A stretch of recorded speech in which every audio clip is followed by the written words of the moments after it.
leche. I'm a god, you better not disrespect me. Who I am, I stand where I stand. Got faith in God, he said I am who I am. The Lord, I swear that tastes like leche. I'm a god, you better not disrespect me. Who I am, I stand where I stand. God told me I am who I am. Yo, Christian pastor, he don't make no sense, eh? My bishop, he just like my sensei. I work, I am never idle. I kept the chain and I threw out the idol. This is not a song, this is a thunderstorm. Someone get a microphone and then they hit record it. I'm a saint, but I'm not from New Orleans. I don't like sports, but in these scriptures I be ballin'.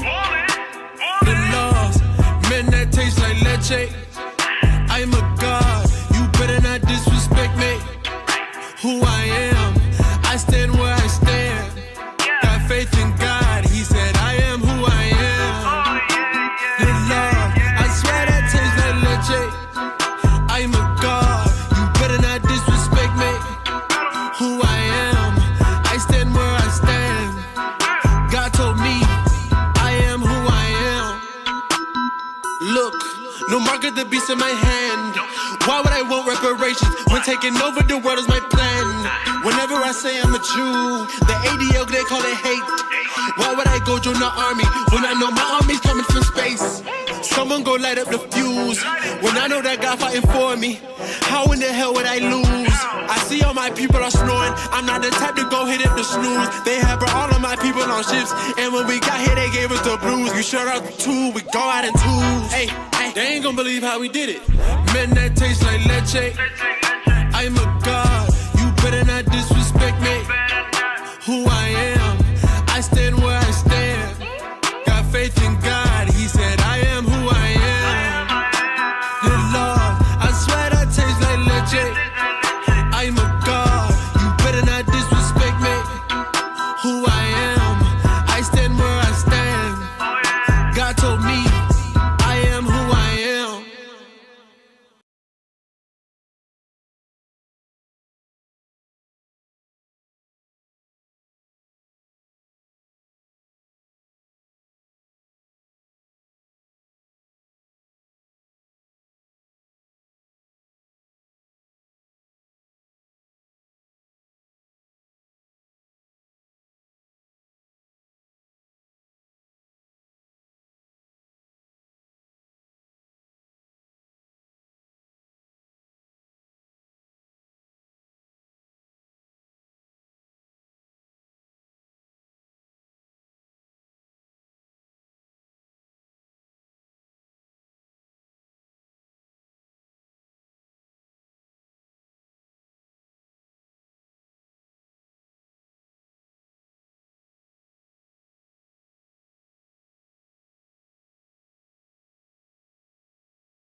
Shalom, Israel. This is Bishop Nathaniel. I want you to know that you can view all our Sabbath classes live on IUIC TV. That's right, I said on IUIC TV. Download the app today. Shalom.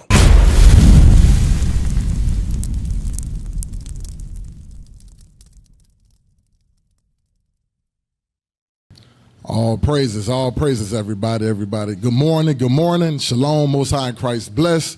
My name, I'm Officer Nahum with IUIC Raleigh. We're going to bring in this morning's class, okay? This morning's class. You guys can see the topic as, that's posted. So we're going to try to go ahead and get into the lesson here real quick. So let's start off. Give me Romans 15:4 real quick. Give me Romans 15:4. Because, everything we bringing out, you know what I'm saying? There's a lot of this stuff taking place. A lot of evil going on amongst our people. A lot of evil going on amongst the other nations that's toward us. You know what I'm saying? So read what you got there. This is the book of Romans, chapter 15, verse 4. For whatsoever things were written aforetime were written for our learning. So this Bible was written aforetime, meaning in the past, right? But it still got prophecies, things that haven't been fulfilled, things that take place. Whenever you put down the low state, we're supposed to go to the Bible to seek our comfort. Read on. That we, through patience and comfort of the scriptures, might have hope. That we might have hope, that we may reach the kingdom, okay? This is where we go to when you're feeling down and out. Come to the Bible. This is God's words. This is how you're going to uplift yourself. Why? Because you're going to see your forefathers in them. They went through the same struggles. They went through the same things, okay? Give me Ecclesiastes chapter 1 and verse 10. Because like they always say, you know, there's no new thing under the sun. You know what I'm saying? Everything that we see that's taking place, hey, guess what? Hey, it's taking place now. You know what I'm saying? It's still, things is like a cycle. Actually, start at verse 9 real quick. Just start at verse 9. Ecclesiastes chapter 1, verse 9, and we'll read verse 10. Read what you got. Ecclesiastes chapter 1, verse 9. The thing that hath been, it is that which shall be, and that which is done is that which shall be done. And there is no new thing under the sun. Right, there's no new thing under the sun. Meaning, you know, hey, this go back into a whole nother class, whole nother topic going into regeneration. But I had to bring this out because there's no new thing under the sun. Read on. Is there anything whereof it may be said, see, this is new? It hath been already of old time, which was before us. Right, which was before us, right? Because these same things that we seeing that's taking place here on the earth, guess what? It's the same things that were taking place even back before the flood, even during the time of Noah, even during the time of, our forefathers like King David, King Solomon, so on and so forth. Hey, this always was a continuous thing, okay? So we go ahead on, and I'm gonna read the topic. The topic is youth violence and gangs, okay? Youth violence and gangs. Reason why I wanted to touch on this topic because there's a lot of youth violence taking place here all throughout the world, you know what I'm saying? Not just only in America, but a lot of us here, you know, as a bulk of the Israelites, a lot of us is here in America. We were brought over here in slave ships. Why? For breaking God's commandments. You read about that in the book of Deuteronomy, chapter 28, verse 15 through 68. Okay, those are the curses that's going to befall us if we break God's commandments. Okay, so let's touch on. Let's pull up the meaning of youth violence real quick. Pull that definition up.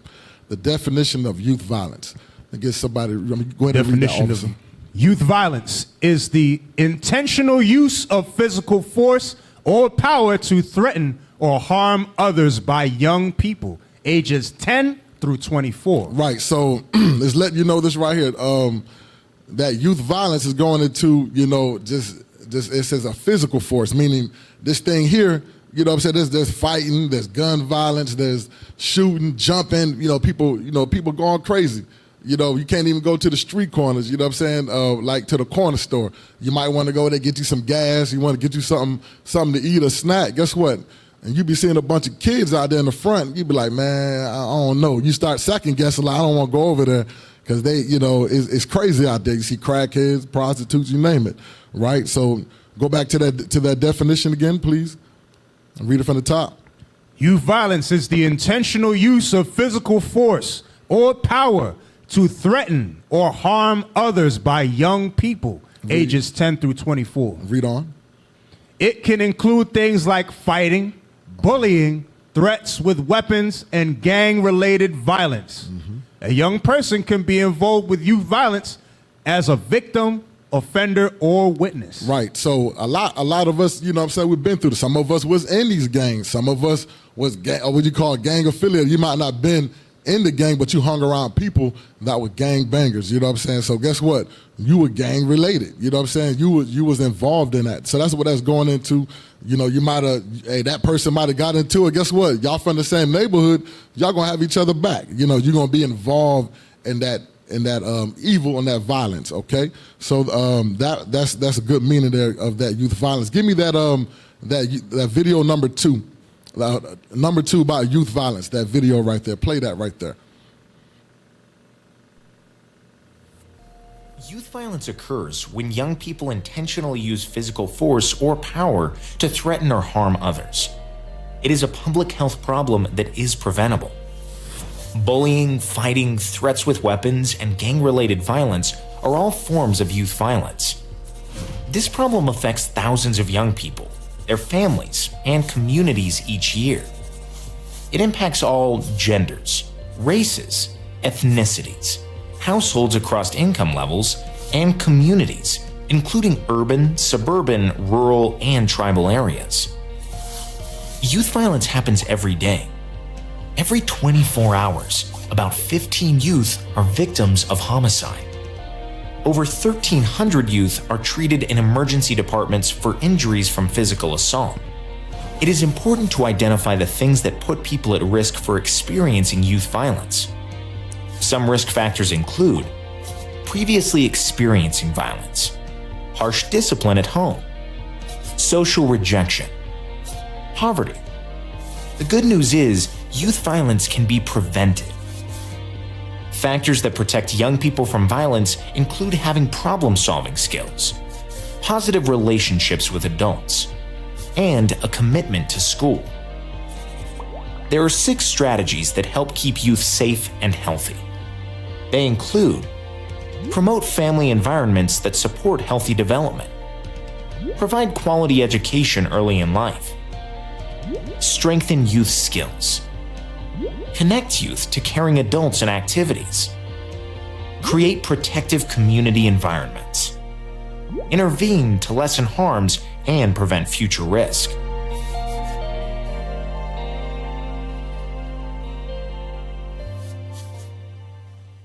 Okay, all praises, all praises. All right, let's go to 2nd Ezra chapter 5 and verse 8 real quick. We're going to go there.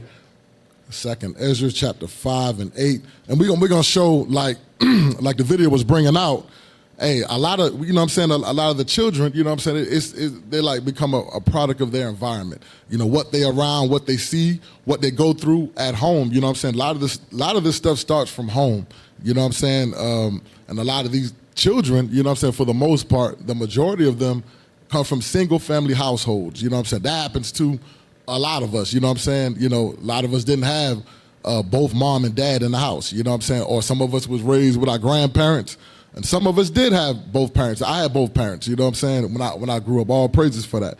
But a lot of people didn't have that opportunity, you know what I'm saying? We've seen that with a lot of our friends, our family members, cousins, you know, so on and so forth, and a lot of them end up going left, okay? So read what you got there real quick.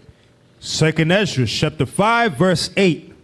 There shall be a confusion also in many places, and the fire shall oft be set out again, and the wild beasts shall change their places, and menstruous women shall bring forth monsters. All right, so the Bible's letting us know, it said the menstruous woman, a woman that's like a woman on her cycle. When she's on her period, a menstrual cycle, that's what that's going into. So the Bible tells us that the woman is unclean during this time. So it's letting you know an unclean woman, she gonna bring forth monsters. Meaning unclean, meaning she's not keeping the law, statutes, and commandments of God. So she's being brought up, you know, raised like, you know, like Cardi B, so on and so forth, Nicki Minaj, what's the other female rapper? Glorilla. You know, Glorilla, all those role models and stuff that you see for our sisters. Guess what? Those are bad examples. And guess what? When our sisters, when they watch that stuff and they interact that they want to be like that, guess what? They become destroyed. So when they have children, guess what? 9 times out of 10, their children will grow up like them. Okay? Read that again. There shall be a confusion also in many places, and the fire shall be oft sent out again, and the wild beasts shall change their places, and menstruous women shall bring forth monsters. Right, so unclean women are going to bring forth monsters, and all those other things that we heard above. That's going into what we see today. You know, you see animals all over the place, different things. Everybody's in distress. Why? Because this whole world is upside down. Because the rightful people is not in power. Okay, right. So go to give me Isaiah chapter 1 and verse 4 real quick. Isaiah 1 and 4, just to touch on some. Well, actually, Isaiah 3 and 12. Isaiah chapter 3 and verse 12. So this touches on more on those children, you know what I'm saying? How those kids, who's bringing them up, who they raised by, who they home with all the time, right? Read what you got. The book of Isaiah chapter 3 verse 12. As for my people, children are their oppressors. Right, it said, as for my people, God said my people, which are the Israelites, that's the so-called blacks, Hispanics, and Native Americans today, okay? Because guess what? We the ones that got all these gangs and all the youth violence, you know, low self-esteem, so on and so forth. All this stuff is taking place in our communities, okay? We have all this stuff taking place, but read that from the top again. As for my people, children are their oppressors. So children are oppressing the people in the communities. That's going into the gangs, okay? Your Bloods, your Crips, Gangster Disciple, Vice Lords, Latin Kings. There's other, you know, all the Israelites are in the midst of most of those gangs, okay, today. I'm like Latin Kings, MS-13s, all that stuff. We all the same people. We're all people of color, what they call so-called black and brown people. But read on. Oh, my people, and women rule over them. Who rule over them? And women rule over them. So the mother they being raised by the mother, okay? The mom, 9 times out of 10, hey, you ask a lot of the gangs, guess what? They don't have father figures. They don't have fathers, so the streets raise them. They don't have their father around to discipline them, to show them right from wrong, how to become a man, you know what I'm saying? They don't know that. Why? Because they're raised by the mother, so the mother gonna raise them effeminate, meaning either they're gonna come off, either they're gonna be, what do you call it, homosexuals, they're gonna be soft, or they're gonna be real soft and be dangerous, violent. You know what I'm saying? They can't take a joke, or somebody play when they quick to pick up a gun and kill them. You know what I'm saying? Hey, so like say that, who raised you? Hey, they gonna say my mama raised me. That's why I'm gonna say I put that on my mama. Why? Because they were raised by their mama. Okay, so it was more on that. Nah, go to Isaiah 1 and 4 real quick. Isaiah chapter 1 and verse 4. The book of Isaiah chapter 1 verse 4. Ah, sinful nation, a people laden with iniquity. Right, a people laden with iniquity, with sin. You know what I'm saying? That's what we all we know is sin. Sin is good, is pleasure. You know what I'm saying? That's how we were raised in the ghetto slums and the projects. You know what I'm saying? So we are sinful people, laden with sin, read. A seed of evildoers. Evildoers, you know what I'm saying? They like to do bad. You know what I'm saying? Everything they see that's evil, that's what we want to do. If you look, you go to any city here in America, you go even overseas, you see a lot of our people, the blacks, Hispanics, and Native Americans, and us that's scattered throughout the diaspora, we in that low state. We the ones that's out there doing all the crime and murder, killing, and robbing, so on and so forth. All that stuff is taking place in our community, and we robbing and killing each other. That's crazy, you know, read. Children that are corrupters, they have forsaken the Lord. They forsaken the Lord, meaning they pushed off. They don't care who they are. Read. They have provoked the Holy One of Israel unto anger. Right. So now the Most High is angry with us. He turned, he like, hey, I'm going to turn my back against you. Read. They are gone away backward. They're gone away backwards, right? Because at one time we knew who we were. We kept the commandments. But guess what? Now we don't went back. Now we lost our identity. Go to verse 3 real quick. Isaiah 1 and 3. Verse 3. Isaiah chapter 1 verse 3. The ox knoweth his owner. So an ox is a dumb animal, right? You know, a stubborn animal. He knows who his master is, okay? He know who feeds him and take care of him, read. And the ass, his master's crib. And a donkey, you know what I'm saying? The donkey, you could drop him off miles away. He know how to find his way back home. You know what I'm saying? He know where home is at. He know his homeland, read. But Israel. But who? But Israel. You blacks, Hispanics, and Native Americans today, read. Doth not know. My people doth not consider. We don't consider. Why? Because we like to do evil. You know what I'm saying? That's what was introduced to us. All this is a product of us going through slavery, okay? When we went in slavery, we lost our identity. We got false nationalities, false religion, so on and so forth, wherever we were scattered at. Go to, give me Deuteronomy 28:64 real quick. Get that. I know I didn't have these other scriptures here, but some things are coming in mind, so I got to put it in. The Spirit leading me that way. So this for those who don't know. You got that for me, officer? Yes, sir. Deuteronomy chapter 28, verse 64. And the people shall scatter thee among all people, and the Lord shall scatter thee among all people. All right, saying the Lord, the Most High God, he's going to scatter us amongst all people, right? From where? From the one end of the earth even unto the other. From one end of the earth, from the eastern hemisphere all the way to the western hemisphere, even also from the western hemisphere to the eastern hemisphere. Okay, 'cause a lot of people don't know. You know, we talked to a lot of the northern kingdom. They don't even know they went in slavery. A lot of them, they like, we went in slavery. Yeah, you went in slavery. Why you think your last name the same last name as the conquistador? You know what I'm saying? You were the native people here, but guess what? They shipped you off to Spain. Some people got shipped to certain parts of Africa, different parts of Europe, so on and so forth. Hey, this is what happened to us for breaking God's commandments. Read. And there thou shalt serve other gods. And there, right, wherever that boat docked at, guess what? You're going to serve other gods. Christianity, right? You know, some of us was taken on foot, you know what I'm saying, during the sub-Saharan slave trade. Guess what? Some of us became Muslims. Some of us became Buddhists. We built the Great Wall of China. We were the slaves there during I want to say the Ming or the Ying dynasty. Hey, also, we went to India. We got into Hinduism. So our people are scattered abroad to all four corners of the earth. Read. Which neither thou nor thy fathers have known, even wood and stone. So even wood and stone, that's, you know, mainly going into the wood is the cross, the Christian cross, and the stone going into the Kaaba stone down there in Mecca, okay? That's what that's going to, the two big major religions that a lot of our people are in today is Christianity and Islam, okay?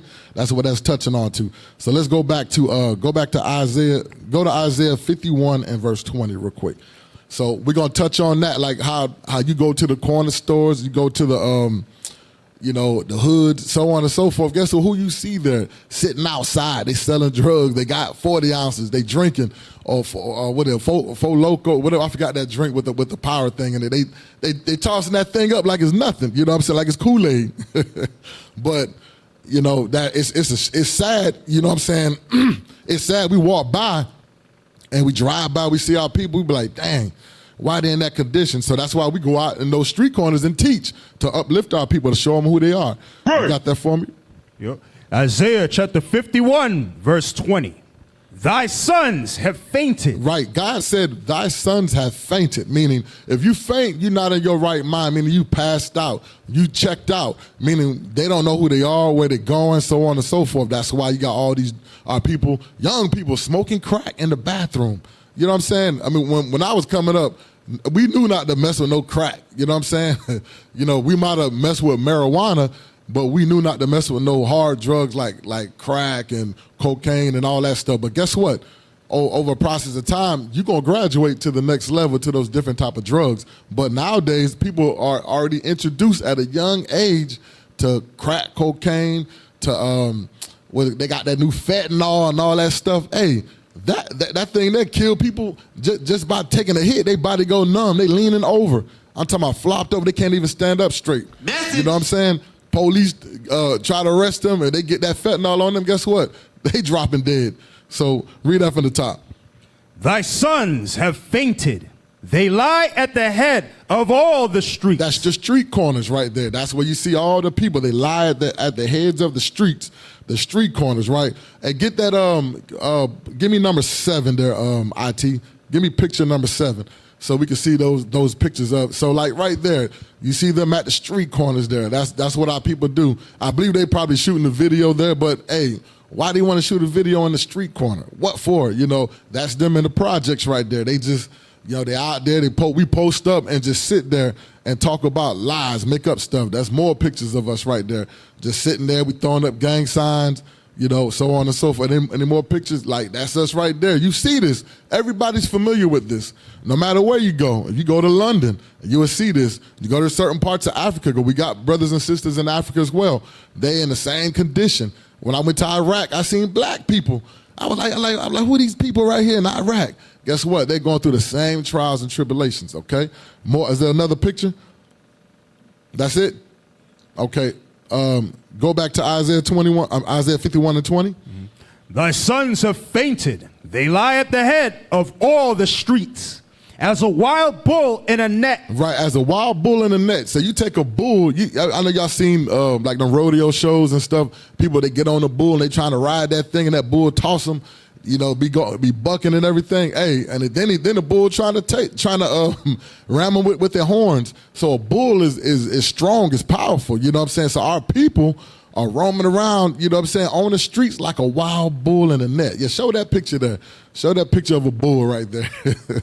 You know, like the Chicago Bulls or whatever, you know. But our people, they run around like that, you know. You see in Spain or in Mexico, they have the what do you call it? I forgot the guy. He got the little cape thing. The matador. A matador, yeah. He out there, he got the bull chasing after him, trying to hit him and all that stuff. But it's showing you the rage of a bull. This is a wild, strong beast.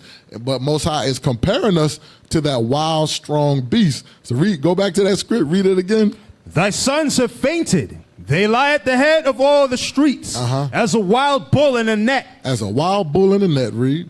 They are full of the fury of the Lord. Right, because the Most High put that on us. Why? For breaking his commandments, he put us in that low state. He put us there to humble us, to get us right. Is there more? The rebuke of thy God. The rebuke of thy God. So go to Deuteronomy 28 and 28 real quick. Go there right fast. And I just, want to precept that. Just to show them what that fury is, you know what I'm saying? That's why sometimes we be out there on the street teaching, or like yourself, you may go somewhere, you downtown, or you could be anywhere, and you may see all people on the street talking to themselves, walking around up and down the street, got their hair dyed green, blue, red, so on and so forth, and pants hanging down all the way to their knees, drawers showing, doodle stains, and they drawers, you know what I'm saying? They don't care. But read what you got. Deuteronomy chapter 28, verse 28. The Lord shall smite thee with madness. So that fury right there, right? That's amongst our people. The Lord going to smite you with madness, right? Read. And blindness and astonishment of heart. So blindness, you not knowing who you are. You roaming around. You don't know what country you come from, where your homeland is. You know what I'm saying? But the animals, they know who they are. They know what's going on with them, but you don't know who you are. All the other nations know where they come from, but you haven't figured that out yet, like we read in Isaiah 1 and 3. You know what I'm saying? So is there more to it? Read it from the top. The Lord shall smite thee with madness. He's going to put the craziness, the bug out in this. Now you walking up and down, you on drugs, you high, you know what I'm saying, on PCP or whatever it is. You don't know what's going on. Read. And blindness and astonishment of heart. So that's the astonishment. You know what I'm saying? We walk by, we see our people, those that are we like, damn, what the hell is wrong with him? What's wrong with her? Why is she doing that? Why is she in that condition? Or why is he in that condition? We got to ask ourselves like, dang, man, that's a sad thing. And think about, you see how we as adults, how we look at this. Think about your children, what they say at a young age when they see a grown man, he walking around with his pants down, or a sister walking around with an ass out. I got to say it like that, because that's not a bad word. It's a word, but the sisters walk around with her butt cheeks out, or just don't care. Think about that. You know what I'm saying? If you don't get offended. If you in that position, fix yourself. You know what I'm saying? Put on a dress, modest apparel, get yourself right, cover yourself up. And, don't show your body to any random man. Hey, that's for your husband. If you ain't married, when the time come forward to get married, hey, guess what? Your husband, he can unwrap you. That's his goods. That ain't for the whole world to see, okay? Sex don't sell. I'm just gonna tell you that. Sex is gonna get you AIDS and all kind of STDs. You got that picture? Oh, I see you putting the picture up. Can you blow it up? This is like a modest apparel right here what the sister got. Sister got a long, modest dress that flows. You know what I'm saying? She not showing all her bust, her breast ain't out, and the butt cheeks ain't hanging out. You know what I'm saying? Then like the man, he walking around sagging.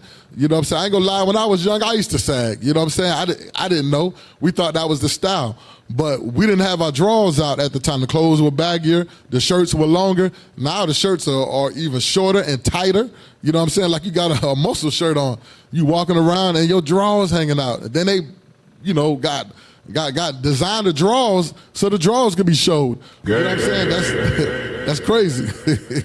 But we can't be like that. We got to come out from those ways. We got to grow up, okay?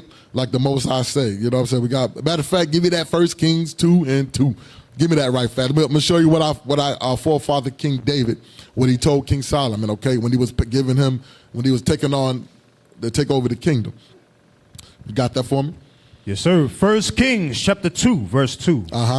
I go the way of all the earth. Be thou strong, therefore, and show thyself a man. Hear that? He told his son, King David was telling Solomon, he said, I'm about to get ready to die. I done did everything. Hey, guess what? The kingdom is going to you. He said, show yourself a man, okay? Meaning a godly man, a man that keep the commandments. Read on. And keep the charge of the Lord thy God. We got to keep the charge. We got to keep these commandments. Read. To walk in his ways, to keep his statutes and his commandments. Keep his statutes and his commandments. Read. And his judgments and his testimonies, as it is written in the law of Moses. As it is written in the law of Moses. Read. That thou mayest prosper. That's the only way you're going to prosper. The Christian church always talking about, the pastor talking about he prospering. Yeah, he taking your money. Guess what? You give him all your money. Guess what? He gonna take that money. He gonna buy him a Audi, Audi TT or a Mercedes Benz. He live in luxury. He's got a big old house. Matter of fact, look at Creflo Dollar or whatever. He got a name as a pimp. That's a pimp name, Creflo Dollar. You know what I'm saying? Hey, you know what I'm saying? You gotta look at that. He want a jet. You know what I'm saying? He wants you to pay all his money to get him a jet. What, to fly so he can tell lies? No.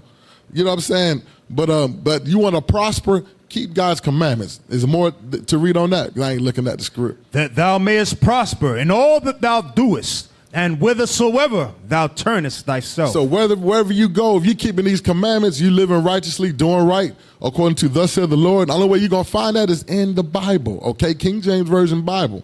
You're going to find that.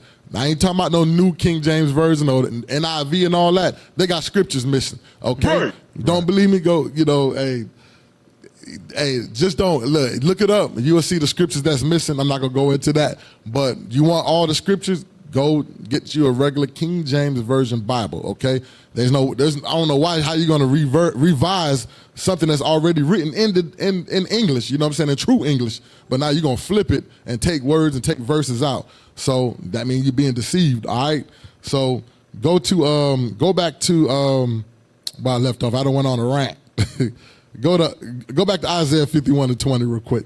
So I gained my thought. The book of Isaiah, chapter 51, verse 20. Thy sons have fainted. They lie at the head of all the streets, as a wild bull in a net. That's us in the street corners, crazy, bugged out, gang banging, throwing up all these different gang signs and stuff. Read. They are full of the fury of the Lord. They are full of the fear of the Lord, meaning they've been smitten with madness, bugged out, they mind crazy. All they got is evil and continually, because they're evildoers, you know what I'm saying? All they want to do is they think about violence, sex, murder, the wantonness of sin. That's what they're into. So now I'm gonna show you some of these things that took place that happened with our forefathers. So go to 2 Kings chapter 2 and verse 23. 2 Kings, give me time to get it real quick. 2 Kings, my Bible like to stick, man. I gotta get a new Bible. You got that? Yes, sir. 2 Kings chapter 2 verse 23. And he went up from thence unto Bethel. And as he was going up by the way, there came forth little children out of the city and mocked him. Right, so this going into our forefather. I want to say this is Elisha right here. This is Elisha, right, officer? If I'm correct. Elisha, yeah. Yep. Okay, this is Elisha right here. This is one of Elijah's one of his one of the prophets that he helped build up and raised up, okay, to become a great prophet. So this is Elisha, he's doing the Lord's work. He out there, he out there prophesying like we do. You know what I'm saying? But guess what? You have evil kids. Read it again. Read it from the top. And he went up from thence unto Bethel. And as he was going up by the way, there came forth little children out of the city and mocked him. So there's little children out of the city, right? Meaning this just not, he say little children, this going to like teenagers. So like what we saw, the ages, I think 10 to 14 or something like that. But you probably had kids even younger. You know why? Because the little kids going to follow what the older kids do, what their older siblings are doing. They're going to follow them because that's their role model. You know what I'm saying? I want to do what Junior doing. I want to do what my big brother does or my big sister doing, okay? Read on. There came forth little children out of the city and mocked him and said unto him, Go up, thou bald head. Go up, thou bald head. Right, so now they teasing, they mocking him, making fun of him. Get out of here, bald head. You bald head, man. Get up out of here, bald head man or whatever. You know, that's what they were saying. So he let you know our forefather, you know, he was going forehead bald. You know what I'm saying? I'm going forehead bald myself. But hey, you know, a lot of us start to recede, that's why I keep my head low. But you know what I'm saying? He was losing his hair, but they was making fun of him. They was teasing him and talking junk. You got to look at you got to put things in today's terms. Guess what? They probably was throwing trash at him, doing all type of stuff, pulling at his mantle, so on and so forth. So they were talking junk to him. But read on. And he turned back and looked on them and cursed them in the name of the Lord. So he cursed them in the name of the Lord, right? Read. And there came forth 2 she-bears out of the wood, and tear 42 children of them. Yeah, you got to imagine that. He said there came 2 she-bears, 2 female bears. They came on out there. Guess what? That female bear, a lot of people do not, if I'm correct, I think the female bear is more aggressive than the male bear, you know what I'm saying? Because she got little ones, she's a little bit smaller than the male bear. Of course, you don't want him to get on you, but that female bear is a little more aggressive when she got little bear cubs, okay? But guess what? The Most High put the spirit on those bears, you know what I'm saying? He put a spirit on them, but we're going to touch on that too. I just thought about that. But he put a spirit on them bears to go and kill 42 children. You got to think that's a lot of kids, 42 kids. Think about that's more than what we see on the street corners, you know what I'm saying? So those kids were like almost like a riot out there. Think about if you got about 40, 50 something people, that's a lot of people. You know what I'm saying? So those kids were out there, they were giving that prophet a hard time. But the Most High said, you can't mock that prophet. That prophet there to correct y'all, to get y'all straight. But y'all don't want to listen, so guess what? Hey, he had the she-bears come there and tear them all to pieces. You're going to learn today. Hey, give me, just for those who don't understand, let's go to 2nd Ezra 39, the one how the Most High sends those spirits. 2nd Ezra chapter 39. Wait a minute, Ecclesiasticus. Yeah, Sirach. Sirach 39. I'm looking at my book. I was on Ecclesiasticus. All right. 39 and start at verse 28. The book of Ecclesiasticus, chapter 39, verse 28.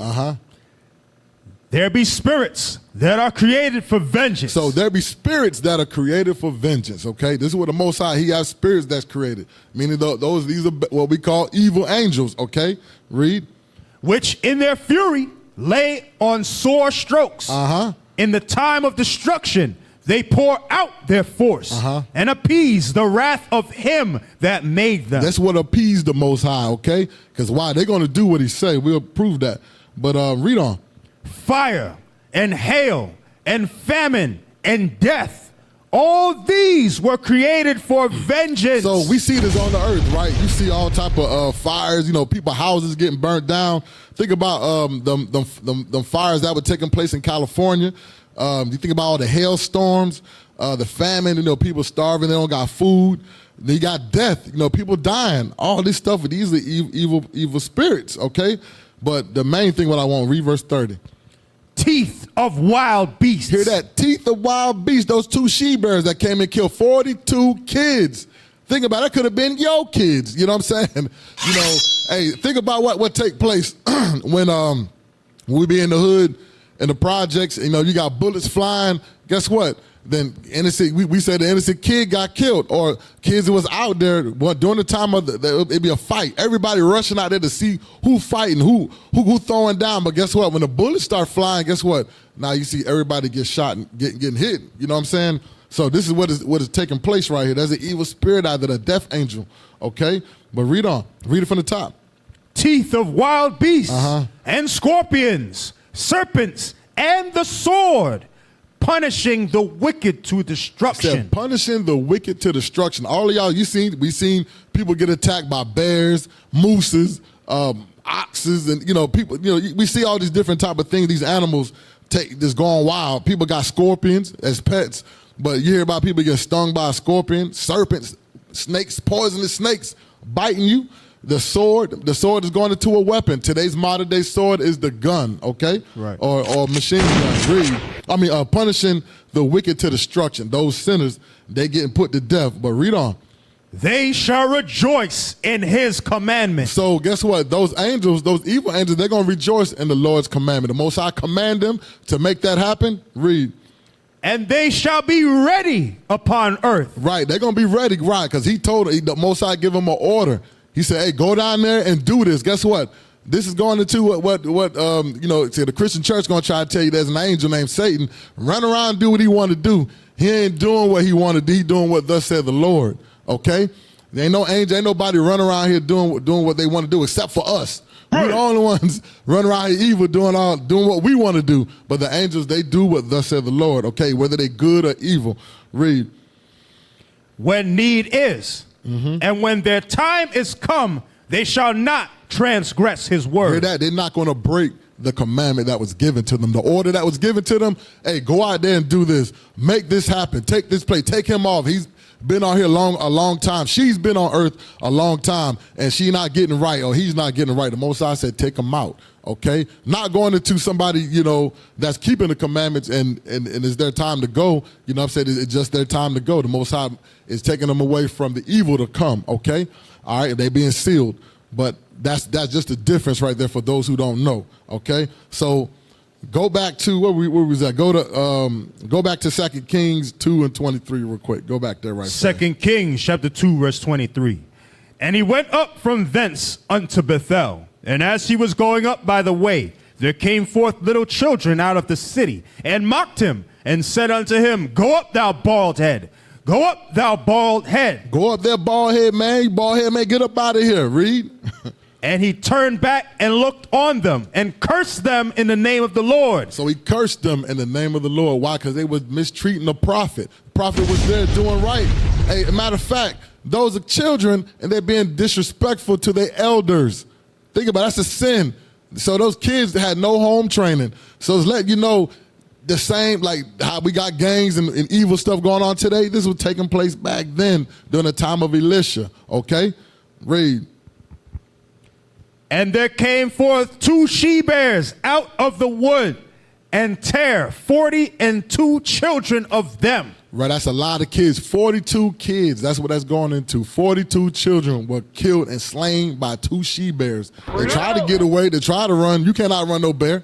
A bear, he might be big and fat, but guess what? He can run fast. He can outrun us, okay? Damn. So go to 1 Samuel chapter 2 and verse 11 real quick. 1 Samuel chapter 2 and 11. So now we'll read about our forefather Eli, right? So Eli, he was the high priest during the time of Samuel. This is when Samuel was being brought up, as a prophet and a priest, and he was a Nazareth as well, okay? So Eli was the one that was building him up. But Eli had some evil sons. Two of his sons were wicked. So you got that for me? Yes, sir. 1 Samuel chapter 2, verse 11. And Elkanah went to Ramah to his house, and the child did minister unto the Lord before Eli the priest. Now the sons of Eli were sons of Belial. Right. So the sons of Eli, they were the sons of the devil. I mean, they was wicked. These were evil sons, okay? Read. They knew not the Lord. Meaning they didn't keep the commandments, okay? When you know the Lord, meaning you know what is thus said the Lord, what is said for you to do, righteousness. Guess what? But these men was not, they didn't know the Lord. They didn't keep the commandments. Read. And the priest's custom with the people was that when any man offered sacrifice, the priest's servants came while the flesh was in seething, with a flesh hook of 3 teeth in his hand, and he struck it into the pan or kettle or cauldron or pot. All that the flesh hook brought up, the priest took for himself. So this is how the priest, when the sacrifices was brought up, they had a flesh hook. The flesh hook, whatever it took up, what fell in the pan, that was their portion to eat, okay? But read on. So they did in Shiloh unto all the Israelites that came thither. Read. Also, before they burnt the fat, the priest's servant came and said to the man that sacrificed, Give flesh to roast for the priest, for he will not have sodden flesh of thee, but raw. Read. And if any man said unto him, let them not fail to burn the fat presently, and then take as much as thy soul desireth, then he would answer him, nay, but thou shalt give it me now, and if not, I will take it by force. Hear that? So his sons, they were being evil. They would say, I'm going to take this thing by force. The hell you know what I'm is saying? this? I mean, they was evil, they was wicked, but read on. Wherefore, the sin of the young men was very great before the Lord. Hear that? That sin that they was doing. This was wickedness what they was doing. They were getting over on the people. Okay? The same thing what the pastor doing today. He taking all your money. Guess what? You can't get over the hump. You still paying bills, working a 9-to-5 job. All this money you giving, you can't buy your way into heaven. Y'all, you know what I'm saying? You can't buy your way into the kingdom of heaven. But he's robbing you blind. He's getting robbed blind like I don't know what. Read verse 17 again. Wherefore, the sin of the young men was very great before the Lord. For men abhorred the offering of the Lord. Right. Jump down to verse 22. Verse 22. Now Eli was very old, and heard all that his sons did unto all Israel. So Eli, he was an older man at this time. You know what I'm saying? His sons were grown, but his sons, they were wicked. He heard all the stuff that they're doing. Read. And how they lay with the women that assembled at the door of the tabernacle of the congregation. Hear that? He said they was out there sleeping with those women. You know what I'm saying? Hey, bribing those women. The same thing we would read about if y'all read the book of the history of Susanna, what they tried to do to her. 2 wicked priests, they try to do the same thing. So you got these 2 wicked priests here doing, they did this. What they did was getting over on the women. Okay, and some of these women were married, so it was adultery, fornication, all that taking place. Read. And he said unto them, why do ye such things? For I hear of your evil dealings by all this people. Right. So I hear all the evil things that you're doing. Everybody coming to me complaining. But guess what? Eli wasn't doing nothing about it. He's supposed to do something. There's laws that's supposed to take place, but he was being partial about his sons. He was showing favoritism. Read. Nay, my sons, for it is no good report that I hear. Ye make the Lord's people to transgress. Hear that? You make the Lord's people to transgress. So they sleeping with the women. Now the women going off. You know what I'm saying? All type of wicked stuff going on. Then they was getting bribed and taking money, so on and so forth. But we're gonna jump to the. We're gonna go over here real quick. Go to Let me see here real quick where I left off at. So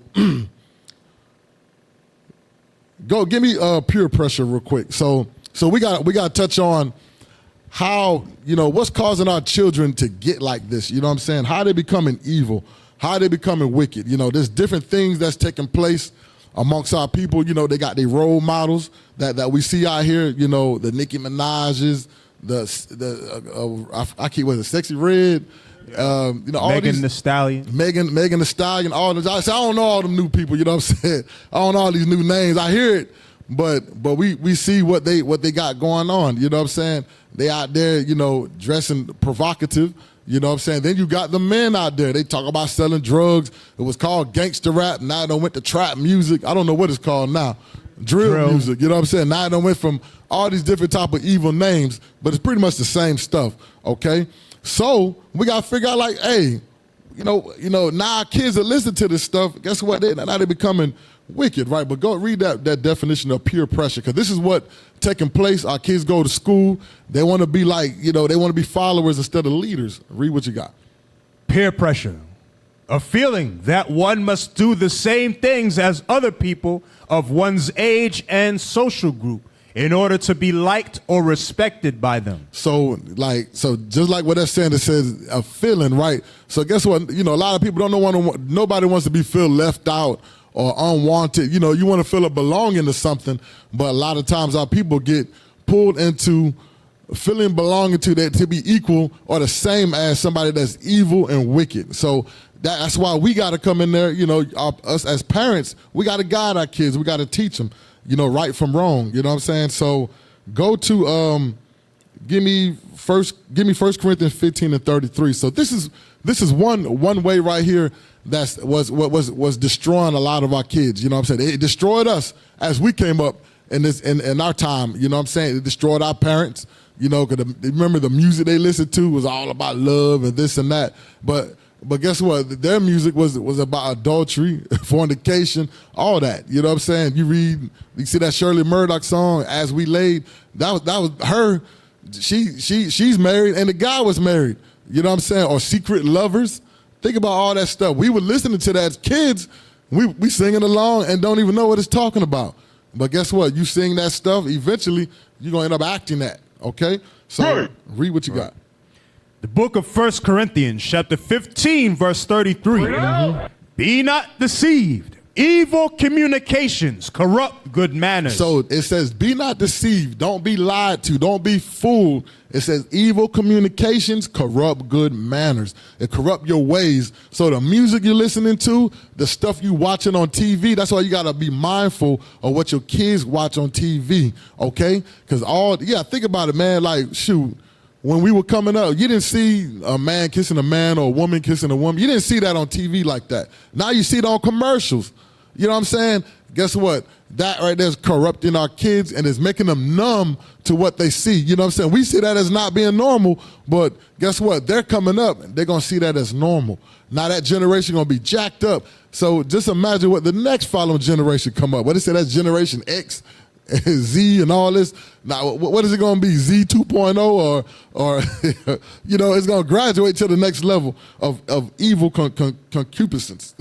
So go to, let me see here real quick. Give me video number 8. Video number 8 real quick. So I know y'all seen this. This is about what Cardi B right here. You know, she was out there listening to, she did the WAP thing or whatever, the WAP thing with that other female rapper. I can't think of her name. Megan Thee Stallion. Yeah, Megan Thee Stallion. They had this thing called the WAP or whatever. But guess what? She didn't want her daughter listening to what she was rapping about. But play what you got real quick. This was a comment that was left on my latest video, which is doing pretty well, I might add. And it says, Cardi B does not control what other people let their kids do. So if your kids are twerking to Cardi and singing about their WAPs, paraphrasing, that's on you. And I agree 100%, but two things can be true at the same time. Because as for me in my house, I believe that if I portray myself to the public as something or make a living selling something that I could not proudly sign my name to in front of my own children, then I'm a hypocrite and a poor role model. So yes, our children are our own responsibility, and so is choosing the people and the characters that we elevate into positions of influence over our youth and society at large. Ultimately, kids will be heavily influenced by whatever is cool at the time, for better or for worse, and whatever can gain them validation and acceptance. And may not want to hear it, but if mom and dad are unsuccessful and undesirable and unavailable, don't be surprised when kids end up lost or start looking for someone else to follow. Right. So, I mean, the brother, he got a point. He got a point there, you know what I'm saying? Hey, you have to be in control of what your kids is watching. You got to be mindful of what they looking at, you know, and then you got to talk to them. You got to talk to your children, you know, or your niece, nephew, so on and so forth, you know, and show them, hey, this is not the rightful way. This is not how we supposed to be. You know, we got to catch them at an early age because you know, Esau he control all the sound waves, the music, the TV and all that stuff, everything, all that, the news station, all that stuff is under him. You know what I'm saying? He's bringing that stuff out. He letting that stuff take place.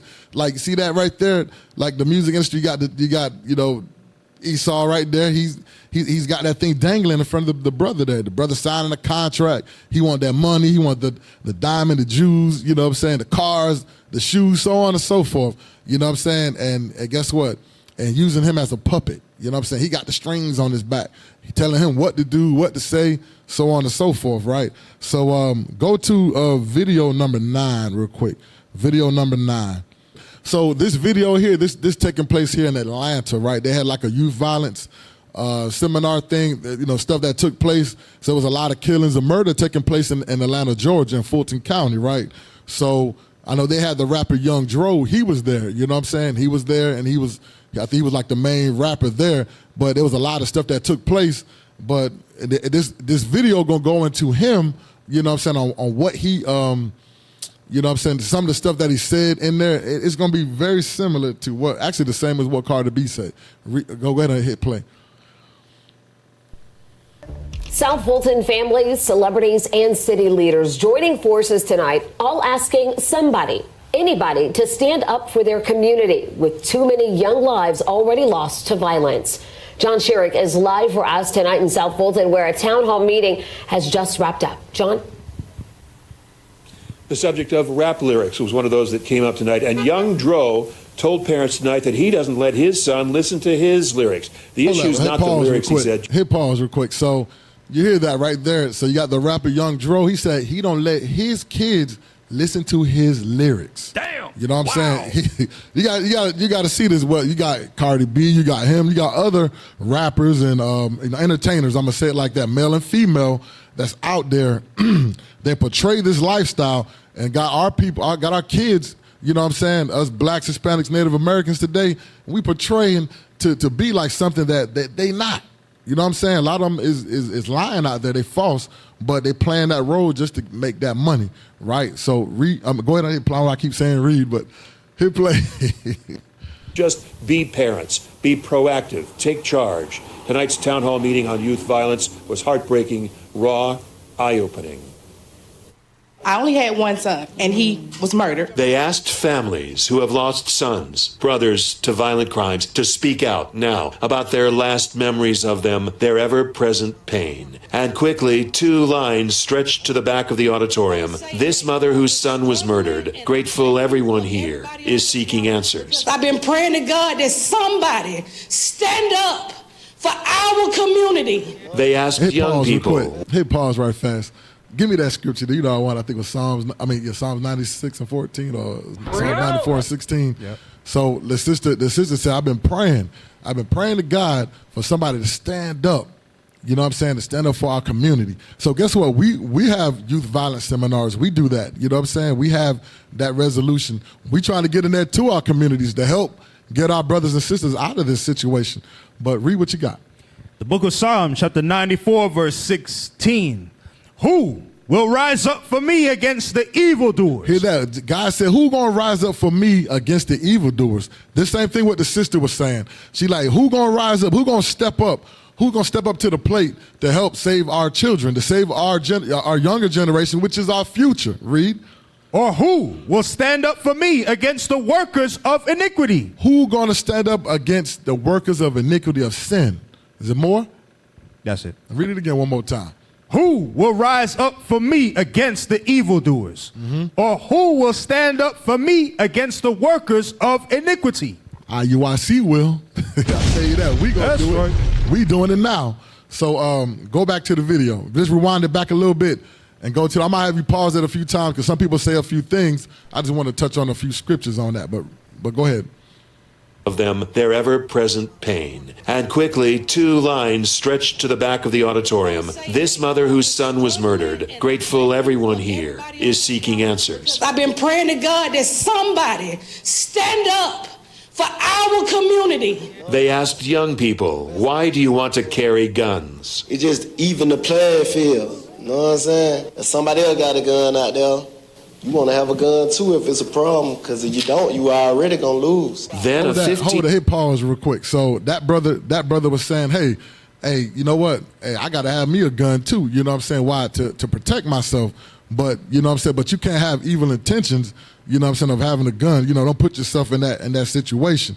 But with that, go to Romans 12 and 17 real quick. Romans 12 and 17.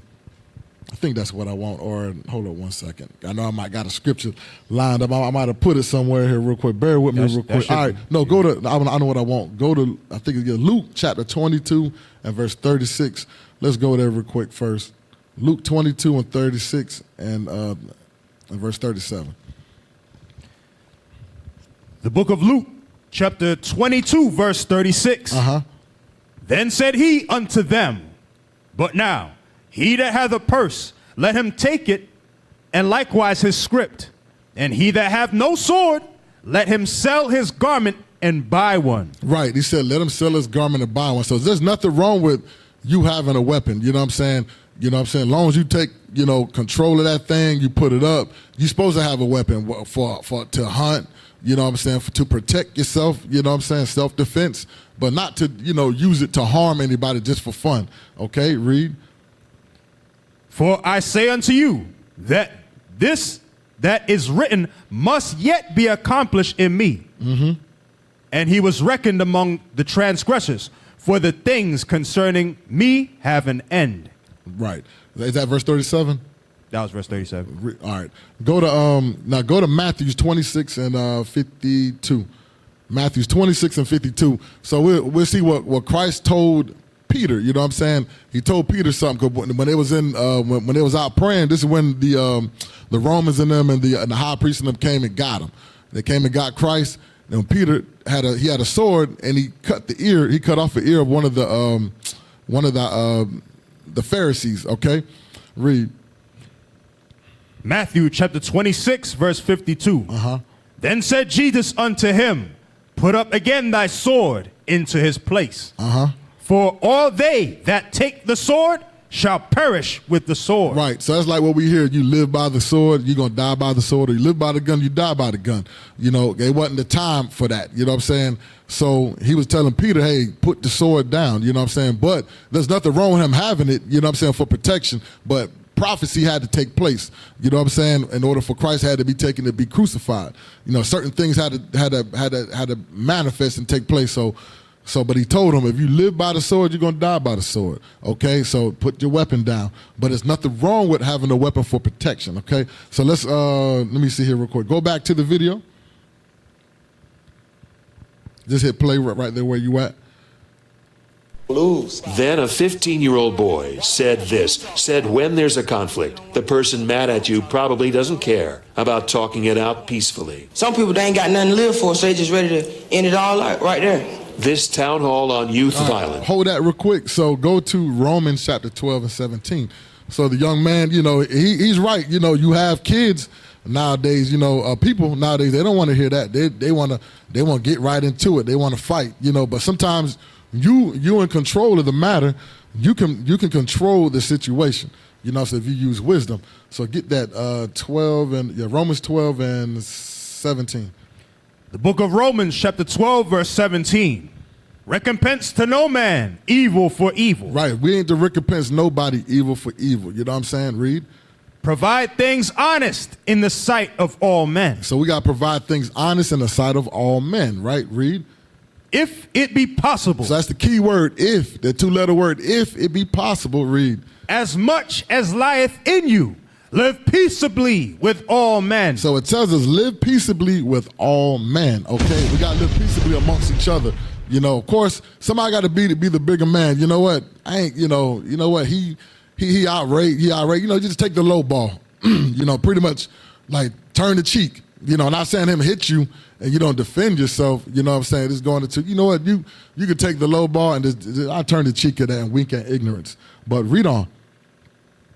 Verse 19. Dearly beloved, avenge not yourselves, but rather give place unto wrath. It said avenge. It said tell you don't be a avenger. Don't try to seek for revenge. To try to go tit for tat. Okay, they shot at my people. We're gonna go ride on them and shoot them back. You know what I'm saying? We can't be like that, because then now you got the murder charge. Now you locked up, or somebody coming back to retaliate against you and your family. But read. But rather give place unto wrath, for it is written, vengeance is mine, I will repay, saith the Lord. So that's what the Most High said. Vengeance is mine. Remember, he's the person of vengeance. He'll pay back those that did evil towards you. Okay, read. Therefore, if thine enemy hunger, feed him. So we're supposed to take care of our people. You feed your people, take care of them. Read.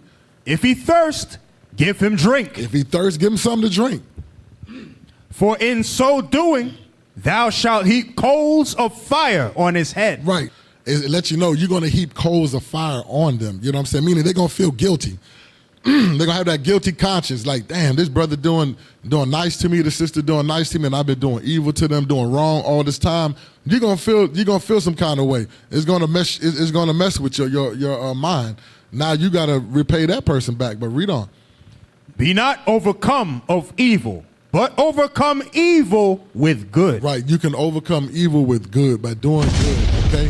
So you ain't got to be around all that foolishness that people, they bugging out. Hey, stop dealing with them, man. Why you around them? Don't be around them, you know, and get yourself put in that situation. Right. So go back to the video, rewind it just a little bit, and we're going to play it. They're gonna lose. Then a 15-year-old boy said this, said when there's a conflict, the person mad at you probably doesn't care about talking it out peacefully. Some people, they ain't got nothing to live for, so they just ready to end it all out right there.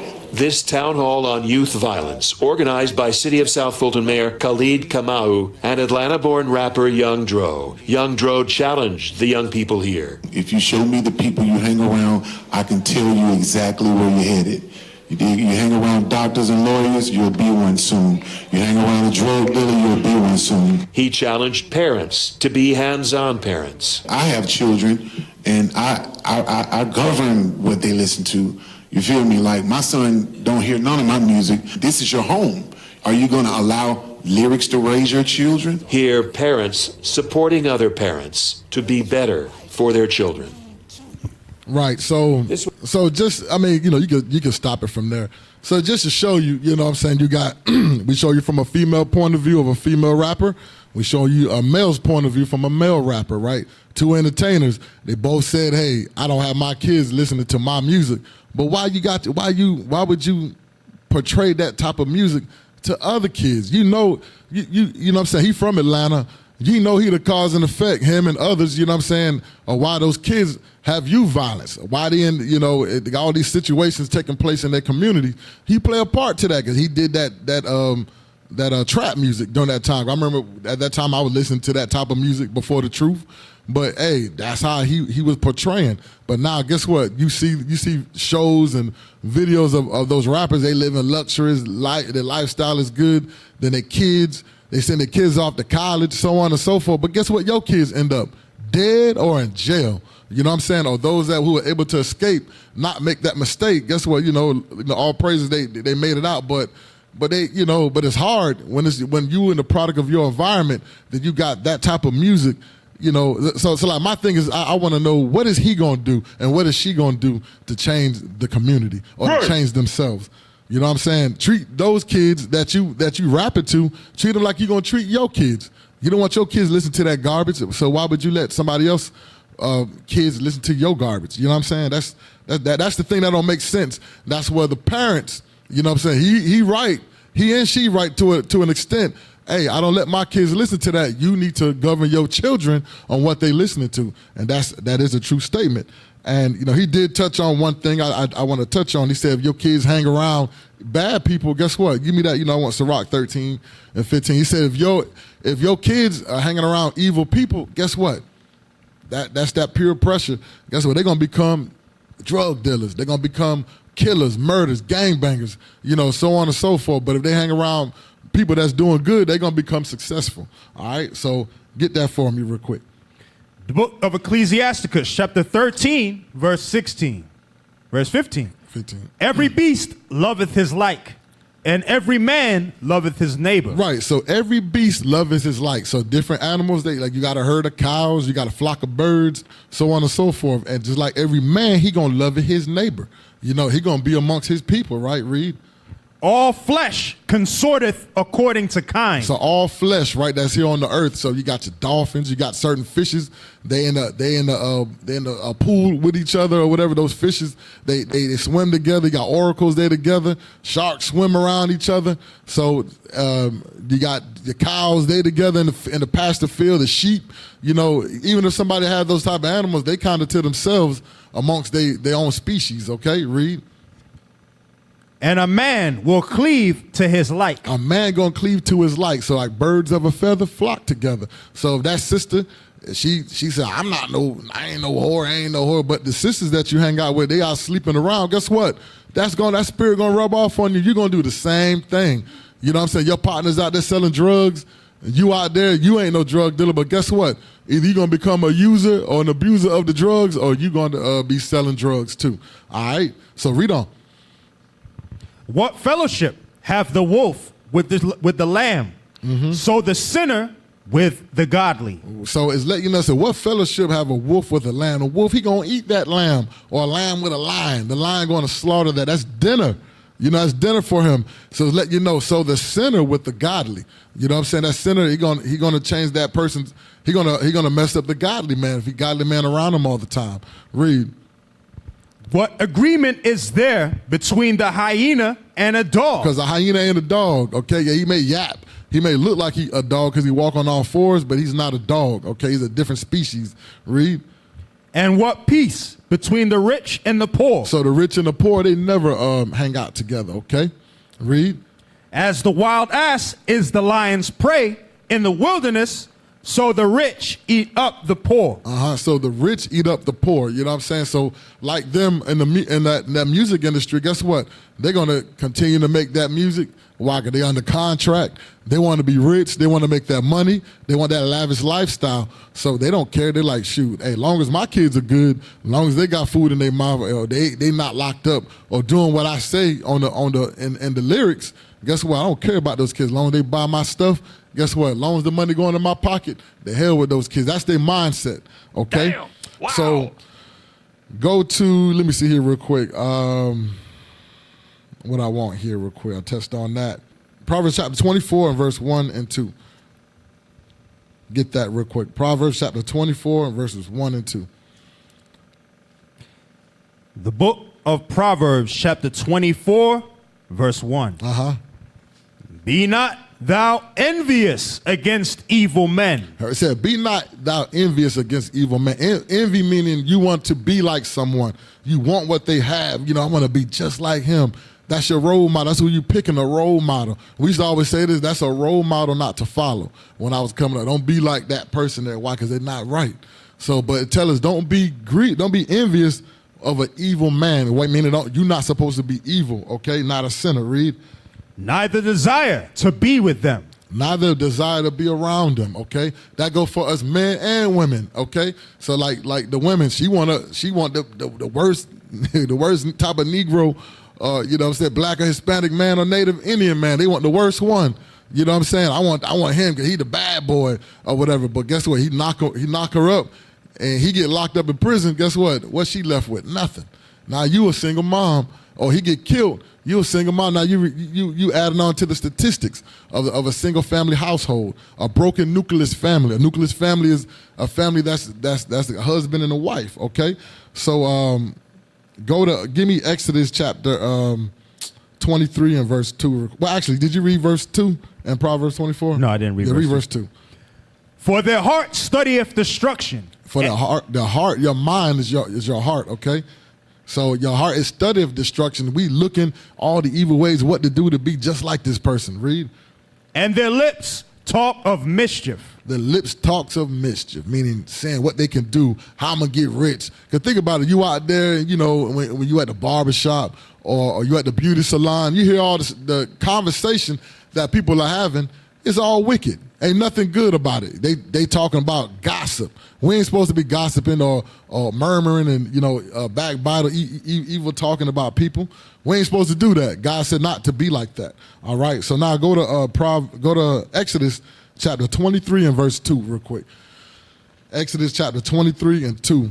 You know, 'cause a lot of our kids, you know what I'm saying, they want to follow. They like that peer pressure, and that thing catches them. It's a trap. You got what? Read that. Exodus chapter 23, verse 2. Thou shalt not follow a multitude to do evil. Here, like, don't follow a multitude to do evil. Thou meaning is a commandment, okay? Meaning we shall not follow a multitude to do evil. What is a gang? A multitude of people. Think about the children and what we read about in 2 Kings, while they was go up their bald head. It were 42 of them. That's a multitude of children that was killed by the two she-bears, okay? Read it again. Thou shalt not follow a multitude to do evil. Neither shalt thou speak in a cause to decline after many to wrest judgment. Right. So that's going into judgment right there, having unrighteous judgment. Okay, so, but the main thing I wanted was don't follow a multitude to do evil or wicked, okay? Why? Because guess what? You may not done, let's say you was riding with somebody, they got drugs on them or something happened, and they might have picked you up or something. Guess what? You become, what they call it to the crime? Accessory.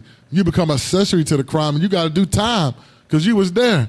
You know what I'm saying? Then they may put the blame all on you. You know what I'm saying? It was him. What you gonna do? You know what I'm saying? They dope dealers, they drug dealers, and they got, you know, people in high places that'll, you know, do something to you. Right. So you're not gonna say nothing, but they'll snitch on you to get the time off. And there's a lot of snitches and a lot of people that's evil, and they will tell on other people who's doing the same thing or who's doing something greater for them to get a lesser time. Okay? They do that. That's evil. All right, so go to let me see here. Go to give me Jeremiah chapter 2 and verse 33, because this is what happened. You know, we start trimming our ways when we get amongst those type of people. Because now you want to feel equal with them. Because a lot of people come from home. Your mom and dad, you know, they teach you things, but guess what? You start, you know, changing to be equal to them. You start acting abnormal. But read what you got. Jeremiah chapter 2 verse 33. Why trimmest thou thy way to seek love? Hear that? Why trimmest your ways to seek love? You know, be a leader, okay? Don't be a follower, be a leader. Read.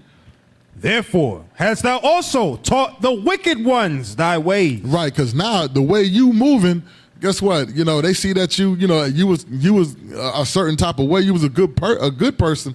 Now they see how wicked that now you doing the same thing they doing. So you're not being a righteous example to them, okay? Give me Proverbs 12 and 26.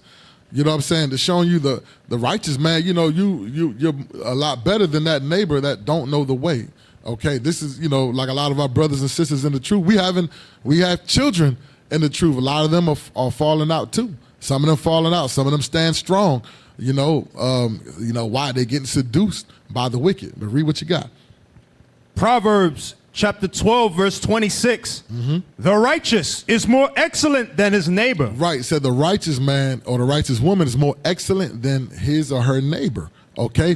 So, meaning the person that you around that's not keeping the commandments, the righteous is you keeping the commandments according to Deuteronomy 6 and 25. Okay. You know, so the righteous, you more excellent, you know, because you're keeping all the commandments. But the one who's not excellent, you know, that's the unrighteous. Guess what? You're supposed to be the example to them. But read on. But the way of the wicked seduceth them. Hear that? The way of the wicked. That's that one that's not keeping the commandment, the sinner. Guess what? It's going to rub off on that person if he's around them all the time. Give me, go to, you know what I want, Sirach 27 and I think 12. Verse 12. Yeah. The book of Sirach chapter 27, verse 12.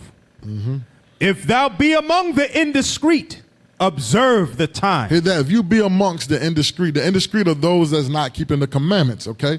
He says, because we have to be around and we got to go to work, right? We have to go to school, you know, college or whatever, elementary, middle school, so on and so forth, high school. Hey, we always got to be around them because we live next door to the wicked. So read it again. If thou be among the indiscreet, observe the time. Watch your time with them. You know, of course, you got to be that righteous example amongst them, but don't be around them all the time. Read. But be continually among men of understanding. Hear that? Be amongst your righteous men, righteous brothers and sisters that's keeping the commandments. Okay? Read on. The discourse of fools is irksome. So the discourse, the conversation that you hear is irksome. You like the stuff they talk about. You know what I'm saying? They talking about love and hip hop and House of Atlanta, Housewives. All you see is drama. Ain't nothing but drama, fighting. They fighting over this man or what this one said. That's foolishness. You know what I'm saying? Like we see what's the name? What's the Northern Kingdom sister that like it like Stevie J? What's the name? Hernandez. Jocelyn Hernandez. Like you always hear about her fighting this one and that one. You know. I think one time she got locked up for hitting the police or something like that. You know, I mean, you always see her in mischief. You know what I'm saying? That's crazy. But that's entertainment to our people today. They love watching that. Okay, but that's a irksome to somebody that's righteous. Read. Right. And their sport is in the wantonness of sin. So what they want to do, what they enjoy doing, is sin. You know what I'm saying? They want to, I want to get high, I'm about to smoke this blunt. We're going to go, we're going to drink, we're going to throw a party over here on the Sabbath. You know what I'm saying? It'd be the Sabbath day, but they don't know what day the Sabbath. They think the Sabbath on Sunday. The Sabbath is Friday sundown to Saturday sundown. But they out there, people out there doing God knows what and breaking the law of the Sabbath. Back in the days, you would have got put to death for breaking the Sabbath. Okay? That's how heavy that thing is. Okay? So let's go back here real quick. Go to, we're going to jump to the next thing here. Go to, give me that definition of gangs real quick. Gang definition, gangs. All right, read that for me real quick. Gangs says group such as a group of persons working to unlawful or antisocial ends. Right, so a group of persons working to unlawful or antisocial ends, meaning they want to do evil, they're bad, you know what I'm saying? That's what they got that reputation, right? And it says that band of antisocial adolescents, meaning you got young kids, you know, usually it's young kids, but you have adults that's also in the gangs. Those are the ones be the leaders of the gangs, but they have the young kids out there putting in what they call putting in work. They're doing all the dirt. Why? Because they did it already. They say, you know, it's your turn to do the dirt, you know, do all the mischief, and they get caught up in that. You know what I'm saying? So give me number 4 real quick. Picture number 4. All right, so we know of these two gangs right here. These are two popular gangs that that started it in Los Angeles, California. So you got your Bloods and you got your Crips, right? The Bloods wear the red bandana, the Crips got the blue bandana. You know what I'm saying? We hear about these gangs, and a lot of our people, a lot of blacks, Hispanics, and Native Americans are in these gangs, and these two gangs are also spread out throughout the whole earth. Even the other nations are falling into those gangs. You see that those same gangs, if like us that was in the military that traveled overseas, those same gangs are overseas today. But go to picture number 5. So now you got the Chicago gangs, you got Folk Nation, and you got People Nation, okay? So these are two big gangs prominent in Chicago, but it's also spread out throughout the whole earth as well, throughout the United States. So you see these gangs right here. You know, some of y'all parents, you got children in these gangs. So you got the folks, you know what I'm saying? A lot of them associate with the blue color, and they also associate with the right side, you know what I'm saying? Or that 6-point star. You know what I'm saying? That 6-point pentagram, that's all that stuff is evil. You know, that go all the way back, you know, to Moloch and Rephaim and stuff. Same thing with the People Nation. You got that gang. They always associated with red. They got the 5-point star or the number 5. You know what I'm saying? They go to the left side. You know what I'm saying? All these gangs, you know what I'm saying? They all coexist together, you know what I'm saying? They fighting and have gang violence, so on and so forth. But if you see these symbols that I'm showing you right there, you'll see some of this stuff is tattooed on people.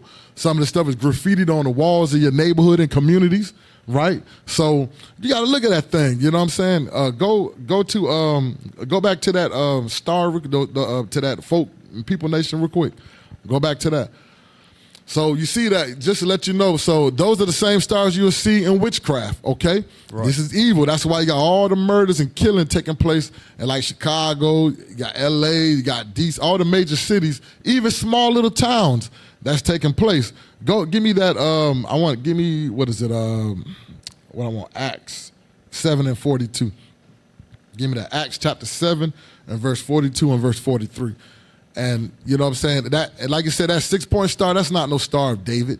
You know what I'm saying? That comes from the so-called white man, which is Amalek, who claiming to be you that stole your identity, okay? He got that 6-point star on his flag, but it's all that going to witchcraft, okay? Read what you got. The book of Acts, chapter 7, verse 42.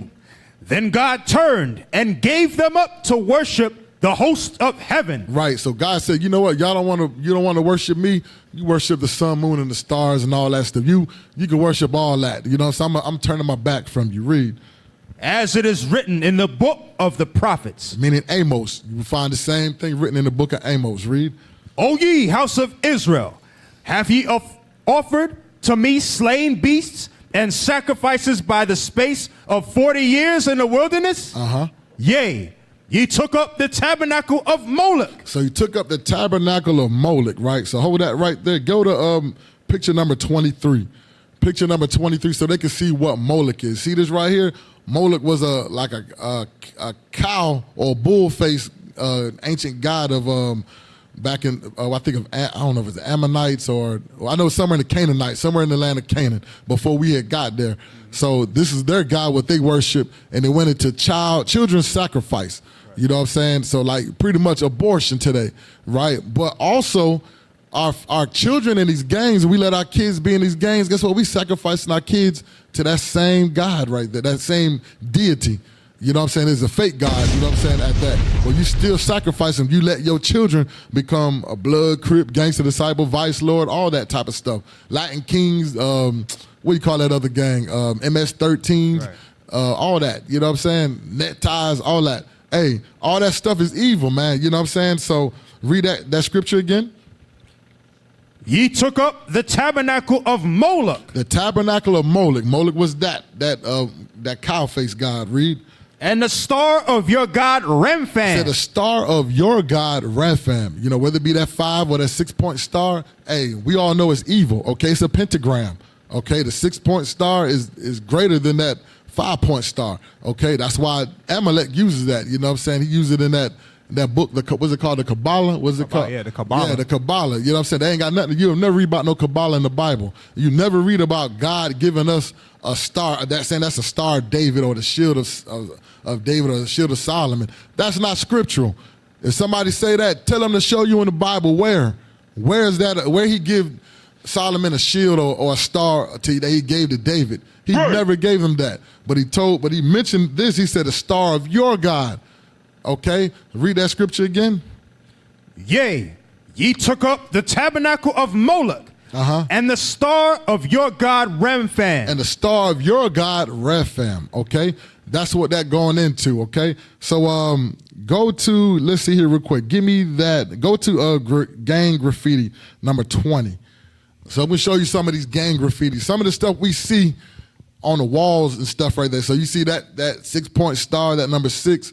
That goes into the folk nation right there. That's like your gangster disciples, your black disciples, maniac Latin disciples, insane gangster disciples, you know, all that type of stuff that goes into them, you know, Simon City Royals, all these different gangs that they have in Chicago. You may see some Crips in them associated with that. So now you go into LA, you got the 13th Street. This is Issachar right here. You know, I ain't gonna say Issachar, but the Northern Kingdom, so-called Hispanics, okay?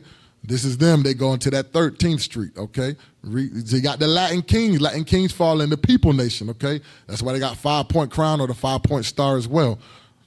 Show the next symbol. So you got that 5-point star. They say 5 popping or 6 dropping, or it's vice versa, 6 popping and 5 dropping. So that goes into the vice lords and the gangster disciples, how they beef when they tag on the walls in Chicago or throughout the whole United States or the earth. Read. I mean, there's more pictures. That's it. Okay, so now go to the gang tattoos real quick. The gang tattoo picture. So now you see them. He got norte. I mean, that means north in Spanish. Okay, so you see this Northern Kingdom right here. They got that. He got the red bandana there. You know, he's not a blood. You know what I'm saying? But they have what they call. I think the norte and they got the Southerners, right? You got this dude. He's a Crip. He's a rolling 60 Crip. These are all these different sets right here. Okay, I'm gonna touch on that too. I forgot to pull it. That's the GD Nation right there, Gangster Disciple Nation. See the pitchforks, the 6-point star. See, you got a cane on the bottom, a hook or whatever. That's an upside down cane to disrespect the vice lords. Okay, all right. Is there more pictures? See him? That's a vice lord. You got the 2 bunny ears. You got the 5-point star in the eye. The cane pointed up. Okay, go ahead. It's Latin Kings right there. So you got the 5-point crown. Y'all seen these tattoos? Y'all seen these symbols and stuff on the walls? If you see your children with that stuff, hey, you got to get with your kids. Make sure they're not involved. You see them wearing yellow bandanas and all that, or yellow colors, yellow laces, blue, green, red, you know, all that, or black bandanas. Hey, stop them. They're going to get killed. They're going to get hurt. Is there more pictures? That's it right there? Okay, go to, I forgot to touch on, go to, what is it? Number, it's supposed to be sets. You see the one there about gang sets? I think I want to say it's number 6. Yeah, number 6. You see number 6? All right, read that right there, officer. Gang sets meaning Many of the larger gangs break up into smaller groups, cliques, or subsets. These smaller groups can be called sets in gang slang. The cliques typically bring more territory to a gang as they expand and recruit new members. Right. So just like how we saw the one that one Crip, it said Rolling 60s, right? You know, that's a set of Crips. You got Rolling 60, you got A-Trade, Gangsters, you got Neighborhood Crip, you got, you know, all these different, those are different sets within the gang Crip. So it just not, you got, some of them have different color bandanas, some of them branched off to their own thing. Used to have 5 Deuce Hoover Crips, now they just Hoovers, you know what I'm saying? Hoover Killers, and they wore orange bandanas, but they first were Crips. Okay, then you have your Grape Street Watts Crips, they got purple bandanas. You know, all these different colors and stuff, but those are different sets of where they from, you know what I'm saying? And it symbolizes the difference of them. And also with the folk and People Nation, they got different sets of GDs, you got different sets of Vice Lords, you got Four Corner Hustlers. You know, all these, you got insane gangster disciples, you got insane vice lords, all this stuff, and they got numbers and all that stuff to represent them. So just showing you start seeing that type of stuff. Hey, with your kids, you see the behavior change. Hey, you need to get with your kids. Make sure they don't get caught up. So now with that, go to number 15. The video number 15. So we're gonna watch this quick video here. This is off the movie Straight Outta Compton right here. This, you got Ice Cube, and then, you know, he riding up from the school bus. You know, they get ready to go home, and you got some kids out there, they throwing up gang signs to another rival gang. But go ahead and hit play.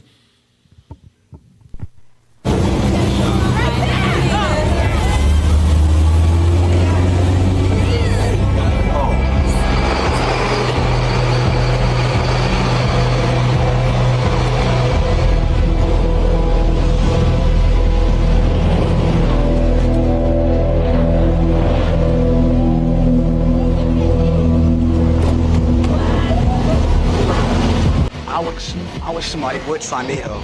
That's all I'm saying. Oh, he didn't see this coming. Shut it down. Next question. Ready to die today? Don't get quiet now. What's up with it? Huh? You think we saw that, huh? Let me see how you do shit again. Let me see. I was just playing, man. I swear I was only playing, man. You is out here playing? Huh? Did you ever put your hands up on those school butts?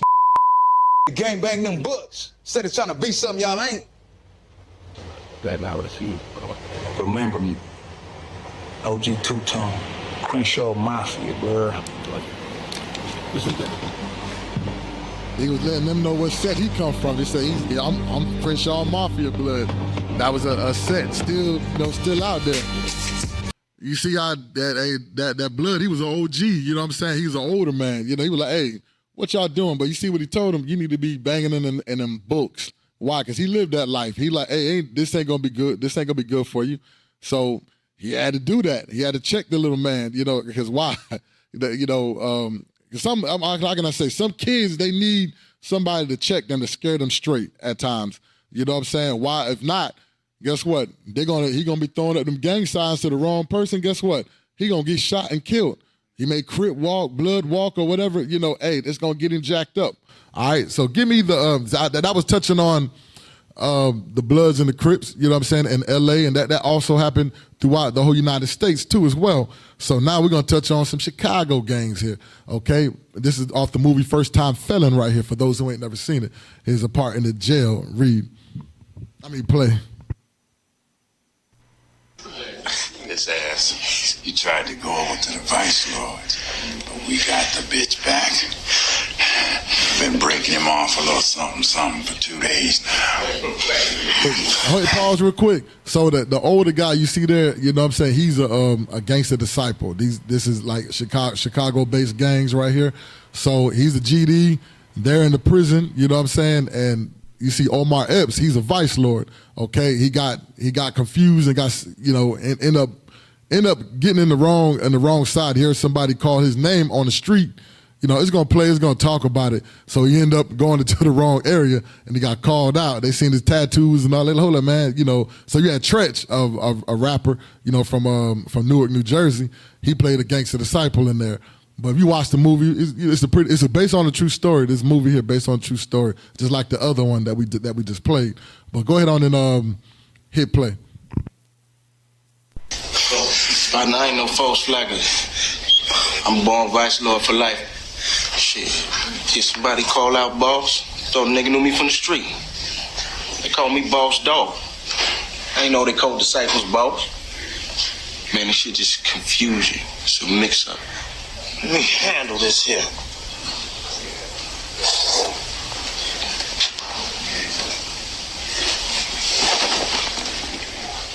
Stand up.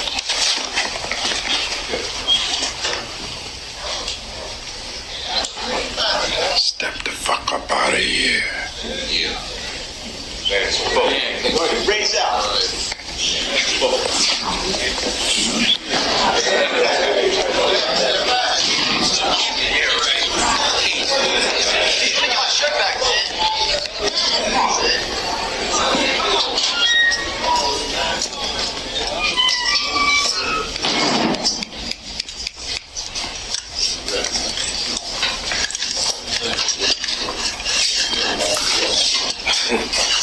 What's up, buddy?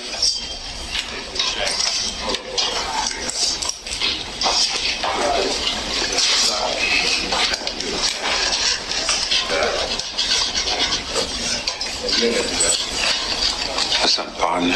You Vice Lord. Sit down. You in the right room now, and you're gonna need this here. They tell me they had you over in the disciples' room. You see one of our soldiers over there? Yeah. He's still alive? You wanna call it that?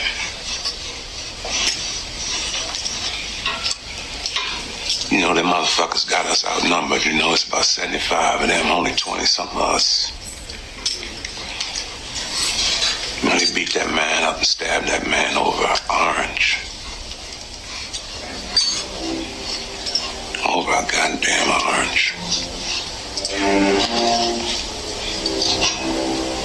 We can kill them motherfuckers. Y'all hear me? Yeah. We can move on them disciples' ass today. Motherfuckers. You go ahead and turn that. You go ahead and turn it off. So that's another little movie clip that I want to show y'all. To show you the type of things that happen in prison and jail. If you get a chance, it's a pretty good movie to watch. A real good movie to watch. I think it was the HBO special. When it first came out, it came out on HBO. And, that brother, he was brought up like they was born into that. His dad was a vice lord. He became a vice lord. A lot of people, parents were Bloods and Crips. Guess what? They born into it. They become Bloods and Crips. You know what I'm saying? So, or whatever different type of gangs that there are out there, So, with that, go to, let me see here real quick what I want. Go to Ezekiel chapter 18 and verse 10 real quick. Ezekiel chapter 18 and verse 10. When you get it, bear with me real quick. Let me get it with you. Got to move fast. Go ahead if you got it. The book of Ezekiel chapter 18 verse 10. If he beget a son that is a robber. Hear that? If you beget a son, right, your son, he become a robber. You know what I'm saying? He out there robbing and stealing. There's a lot of robberies that take place, with a lot of our people. This thing happened, you know what I'm saying? They get out there, want to get a name for themselves, so they start to rob and steal. I have friends that grew up and did that same foolishness, and they end up getting locked up, or some of them got killed behind that. Read. A shedder of blood. A shedder of blood, a murderer. And not just because it says son, because the Bible written masculine. It's talking about male and female, because you got females in those gangs too, okay? Your daughters be a part of this gang, so don't get it twisted. It ain't just the man, it's the women too, all right? Because you go in there, you'll see the female gang. Some of them is the female Crips or the female Bloods and disciples and vice lords, so on and so forth. They bad. They evil. You know what I'm saying? There's a gang. There's another gang movie called My Vida Loca. It goes into the Northern Kingdom, female gangs. Okay, out west.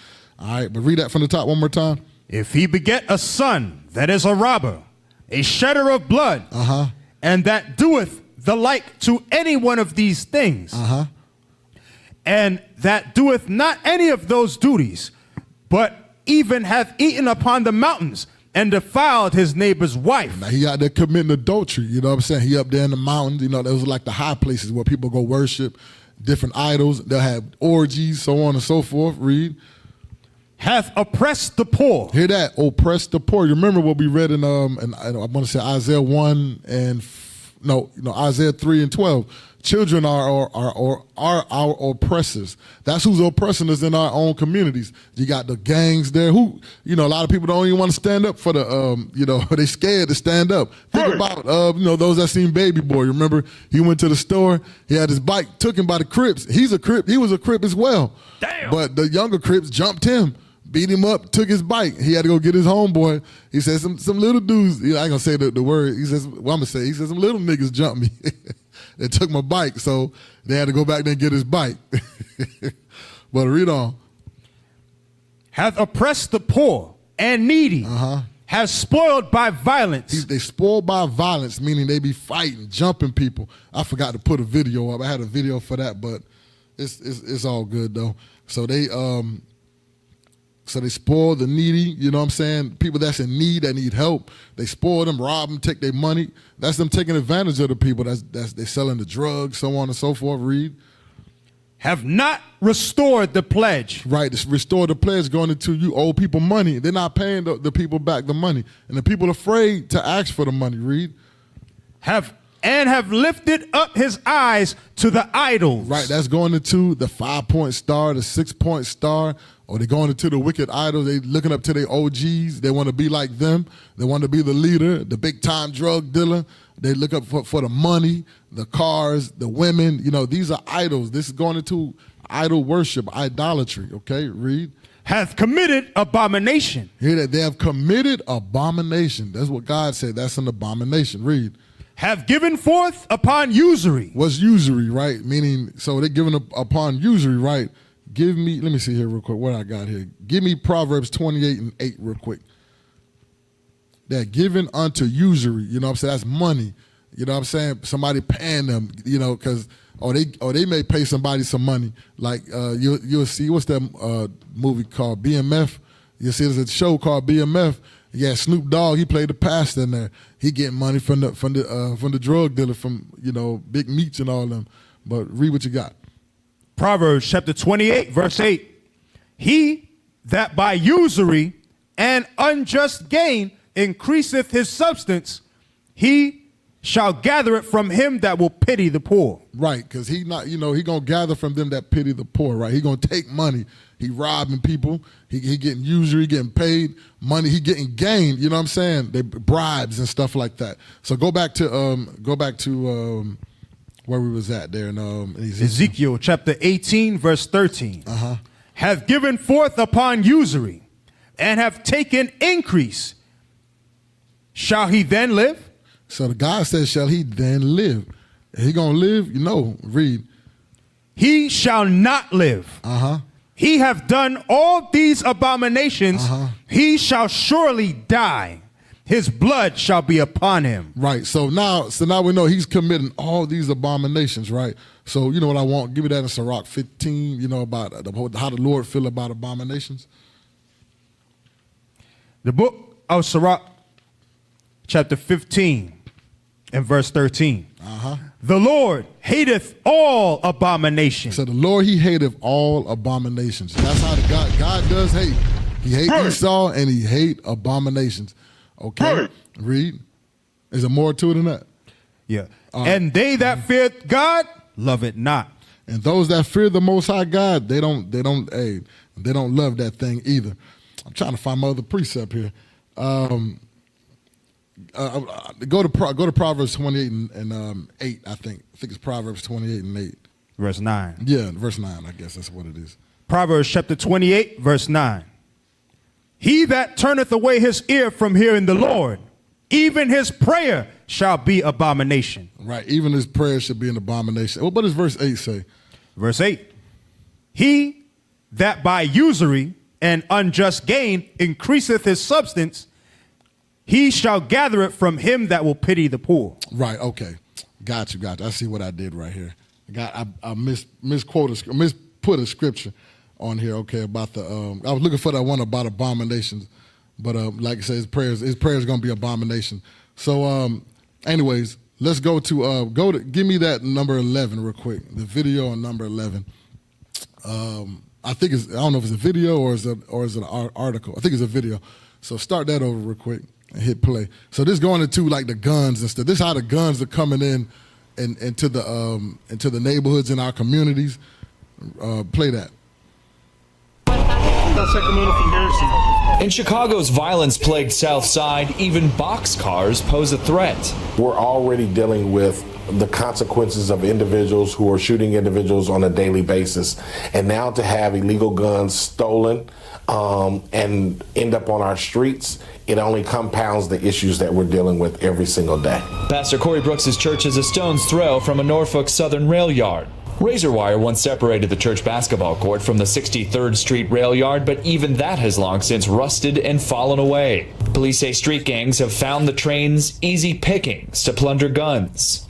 The opportunities present themselves over and over every single day. In 2015, a group broke into the yard and stumbled upon a gun goldmine, more than 100 brand new firearms inside a freight car en route to the West Coast. They park their train cars often in rail yards that happen to be in high crime areas in the city. Pause real quick. Pause. So you hear what he said right there? That thing is heavy there. They often park their rail cars. They know that they know what they're doing.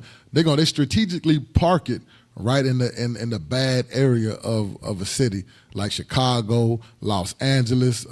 You got New York, the cities in Texas. You just name them. All the major cities. Everywhere you see there's like a sports team at. Guess what? The gang violence, the crime is high. They park that thing right there, man. And think about it. They said at one time it had concertina wire. We call it concertina wire or barbed wire. So you couldn't climb the fence or whatever because you get caught and nagged up. And it was well protected. But now it ain't even protected. It's set up. This is a setup. Okay? Why? Because they want us to kill ourselves. They pump all this stuff into our community. This stuff was taking place even back in the 60s and 70s. The same thing happened, and they're doing the same thing now. Okay, go back to the video. In and of itself presents a problem to law enforcement. Retired alcohol, tobacco, and firearms agent Thomas Ahern says an old industry adage is a big factor. Cargo at rest is cargo at risk. Unfortunately, it's very easy for thieves to break into these train cars. While guns have been stolen from other rail yards in the country, there have been 3 major gun thefts here in recent years. Court and arrest records show days after the 2015 theft, police found some of those handguns in traffic stops and drug raids. Another was used in a January 2016 shooting, one of 3,500 shootings last year. Most of the stolen guns have never been recovered. And so we have to say something. We have to do our part to make sure that they take full responsibility because it is their responsibility and theirs alone. In a statement to the Associated Press, a Norfolk Southern rail yard spokesperson said the company is, quote, doing everything within our power to prevent thefts. That includes more patrols and guard dogs, but it didn't offer any details on security upgrades. Pastor Brooks says the company needs to do more. The fact that the railway is not responding speaks volumes. What it really says is that we don't care. He and other residents question whether there would be more urgency if the yard was in an affluent area. John Moan, Associated Press. Right, so, like you said, they got the yard set there. There's no protection to keep the kids from going in there or keeping in certain individuals, because these be adults going in there. Then the other thing is, how do they know that the cart had weapons in it? You know what I'm saying? You got to think about that. How do they know that the weapons are there? Somebody's telling them that. Somebody's letting them know. There's like a inside man or there's somebody evil in high places trying to set our people up, okay? So you got to look at that. They don't care about us, okay? So they look at us, they say, hey, we need to get them to kill each other, tear their neighborhoods up. So their neighborhood, well, the value go low, and guess what? We're coming there and clean it up and do gentrification. That's what's taking place in a lot of these major cities. And they're moving all the blacks, Hispanics, and natives out of those areas and pushing them outside the city, okay? That's why you see that take place, okay? Because we don't clean up our areas. I'm going to touch on that too as well. Go to article number 12. Number 12. There's an article. Now we're going to go to Los Angeles here. So this, I want to say that Chicago one, that was back in 2017. Still, them things are still going on, and it probably happening in other places, local areas where we live at today. Because think about how the crime been getting up high. It's been real high in these areas, okay? And we got a lot of rail carts, a lot of trains and stuff be running back and forth all through the Carolinas down here in North Carolina. But you got that for me, article number 12? Yeah. All right, so read that right there. Article 12 of the Los Angeles Times. Scores of guns stolen from trains cause more problems in L.A. Right, so this stuff caused more issues in L.A. Scroll on down real quick. We're going to read a little bit. Read that. In August. Got some pop-ups. Los Angeles police officers arrested 2 people in Lincoln Heights carrying a pair of shiny new .22 caliber handguns. So they rolling around with brand new guns. You got to think about it. Brand new guns.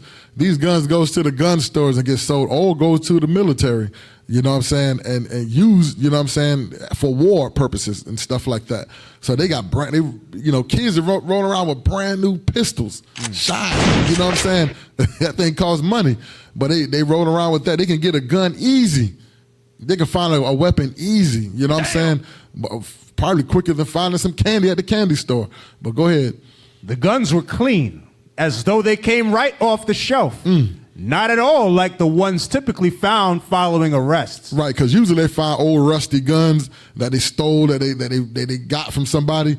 Now they just getting guns. Before we used to, when I was young, you had little cap guns. You went off, you shooting the little caps. You might have one light up or whatever. They make the little pow noise, or you had little water gun fights. Now these junkies having pistols, man, toting little pistols like it ain't nothing. Read on. Just days later, officers patrolling in neighboring northeast LA arrested a person with a similar handgun in the same pristine condition. A trace of the weapons revealed they came from a batch of 36 handguns reported missing as they were being shipped by train to Tennessee. Los Angeles Police Department officials said. Right, scroll down.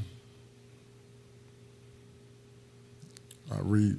One of the suspects arrested revealed that he had bought the weapons on the street and that they had come from cargo trains in the nearby Lincoln Heights rail yards. He casually mentioned that he could not afford the price of a shotgun being offered for sale. Police investigators said shortly afterward, LAPD and the Bureau of Alcohol, Tobacco, Firearms, and Explosives arrested 2 other suspects with 2 of those shotguns and later learned that they were part of a missing shipment of 46 shotguns. Hear that? So there's mad shipments. You got to think about how often this been going on. So now everybody's toting pistols, got shotguns. So, they got assault rifles, M16s. The AR-15 is the civilian M16. You know what I'm saying? Probably got AK-47s. You got to think about it. Them guns cost money, and those are war weapons. Those are war weapons. That's the modern day sword. Okay, so I got to go back to that scripture. We're gonna drop that article because it's saying the same thing that took place in Chicago. I'm gonna go back to that one scripture in Matthew 26 and 52. I have to read it again. So our kids, you know what I'm saying, the adults that's in these gangs, they out here with the weapons, they selling them, and it's getting into the hands of children. And read what you got. Matthew chapter 26, verse 52. Then said Jesus unto him, put up again thy sword into his place. For all they that take the sword shall perish with the sword. Right, so our children that take up those weapons and they using them, guess what? They're going to die by the sword. They're they're gonna die, but they're gonna, you know what I'm saying, or they're gonna kill somebody and mess up their life. When they get locked up in prison, guess what? That mess your life up. Now you got to go visit your kid in the prison system. You know what I'm saying? When he get in that prison, he's not the same person. You know, he got to survive in there. It's like wolves in there. You know what I'm saying? He a kid, he got to protect himself, you know, from not being raped. You know, he gonna have to join a gang, all that type of stuff. He get a little different in there. You know what I'm saying? Now the gangs become more racial profiles. So you got all the blacks and Hispanics. You know what I'm saying? They're in separate gangs. They may be divided. Sometimes they come together and they fight against the white gangs. You know what I'm saying? The white Aryan nation. Right. You know what I'm saying? It's Esau in them. Okay, so hit the bomb. Hit the bomb, man. Yeah. Anyways, go to number 13. Number 13, real quick. Oh, I can't remember if it's the video or article. Number 13, going to drugs right here. Yeah. This happened in 2019. And, you know, this stuff is still taking place. I forget the name of this one movie. It got something to do with this. They was in Panama, in the Panama, you know, Canal and so on and so forth. But play. The feds are investigating one of the largest drug busts in U.S. history. In June 2019, news breaks of a massive seizure in the Port of Philadelphia. 20 tons of drugs in a single seizure. Authorities say the drugs could have a street value of more than $1 billion. This was not like just any other drug trafficking case. Yes, drugs are smuggled on container ships every day, but this one was extraordinary, and this one was different. It was not only the sheer quantity of drugs, it was also the level of involvement of the crew. This wasn't just happening on one ship. The cartel's penetration of MSC's crewing apparatus was so deep that they could run multiple crews on multiple ships with these massive loads of drugs that were going to Europe. It really has created this kind of gangland feel that overlays global container shipping.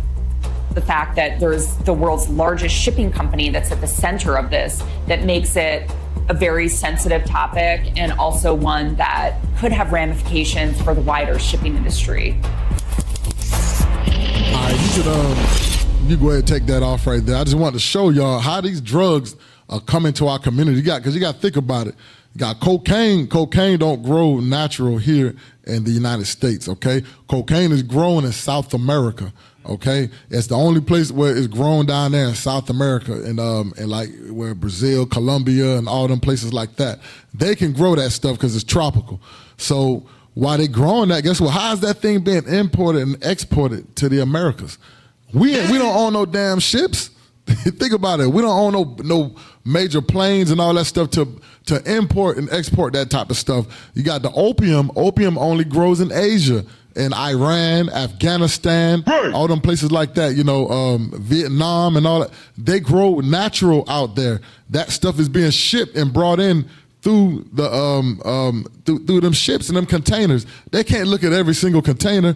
And then they say there's people that was on the inside that was involved in that. Hey, that was just one drug bust. They said that was one thing. They had $1 billion worth of cocaine, you know what I'm saying, that they found. So think about how many, all them ships coming in daily to all throughout the whole United States or throughout the whole earth to all these different ports. A lot of them ports are the same slave ports that we were shipped in, okay? That we were taken to and from. All right, just to let y'all know that. But this is what's taking place right here. So it's not us that's doing that, but all that stuff is coming. You know what I'm saying? And you know, people got to meet up with the big time seller to get that and distribute that thing. So with that, go to number 14. Number 14, drug trafficking. So this happened the other day. For those that don't know, this happened a couple of days ago, 2 or 3 days ago. Hit play. A major drug trafficking ring has been busted. Authorities in Bucks County say the cross-country criminals smuggled millions of dollars in cocaine and methamphetamine from California to Pennsylvania. Those drugs ended up in both Bucks and Montgomery counties, as well as Philadelphia.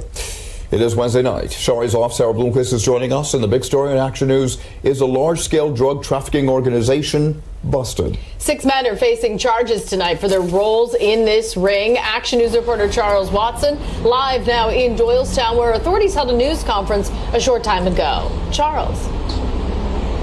Yeah, Sarah and Rick, the Bucks County District Attorney's Office says this was a bi-coastal operation that arranged the shipment of illegal narcotics from California to our area through the United States Postal Service. We're talking about millions of dollars worth of drugs that authorities say would then end up on the streets of Philadelphia and Bucks County.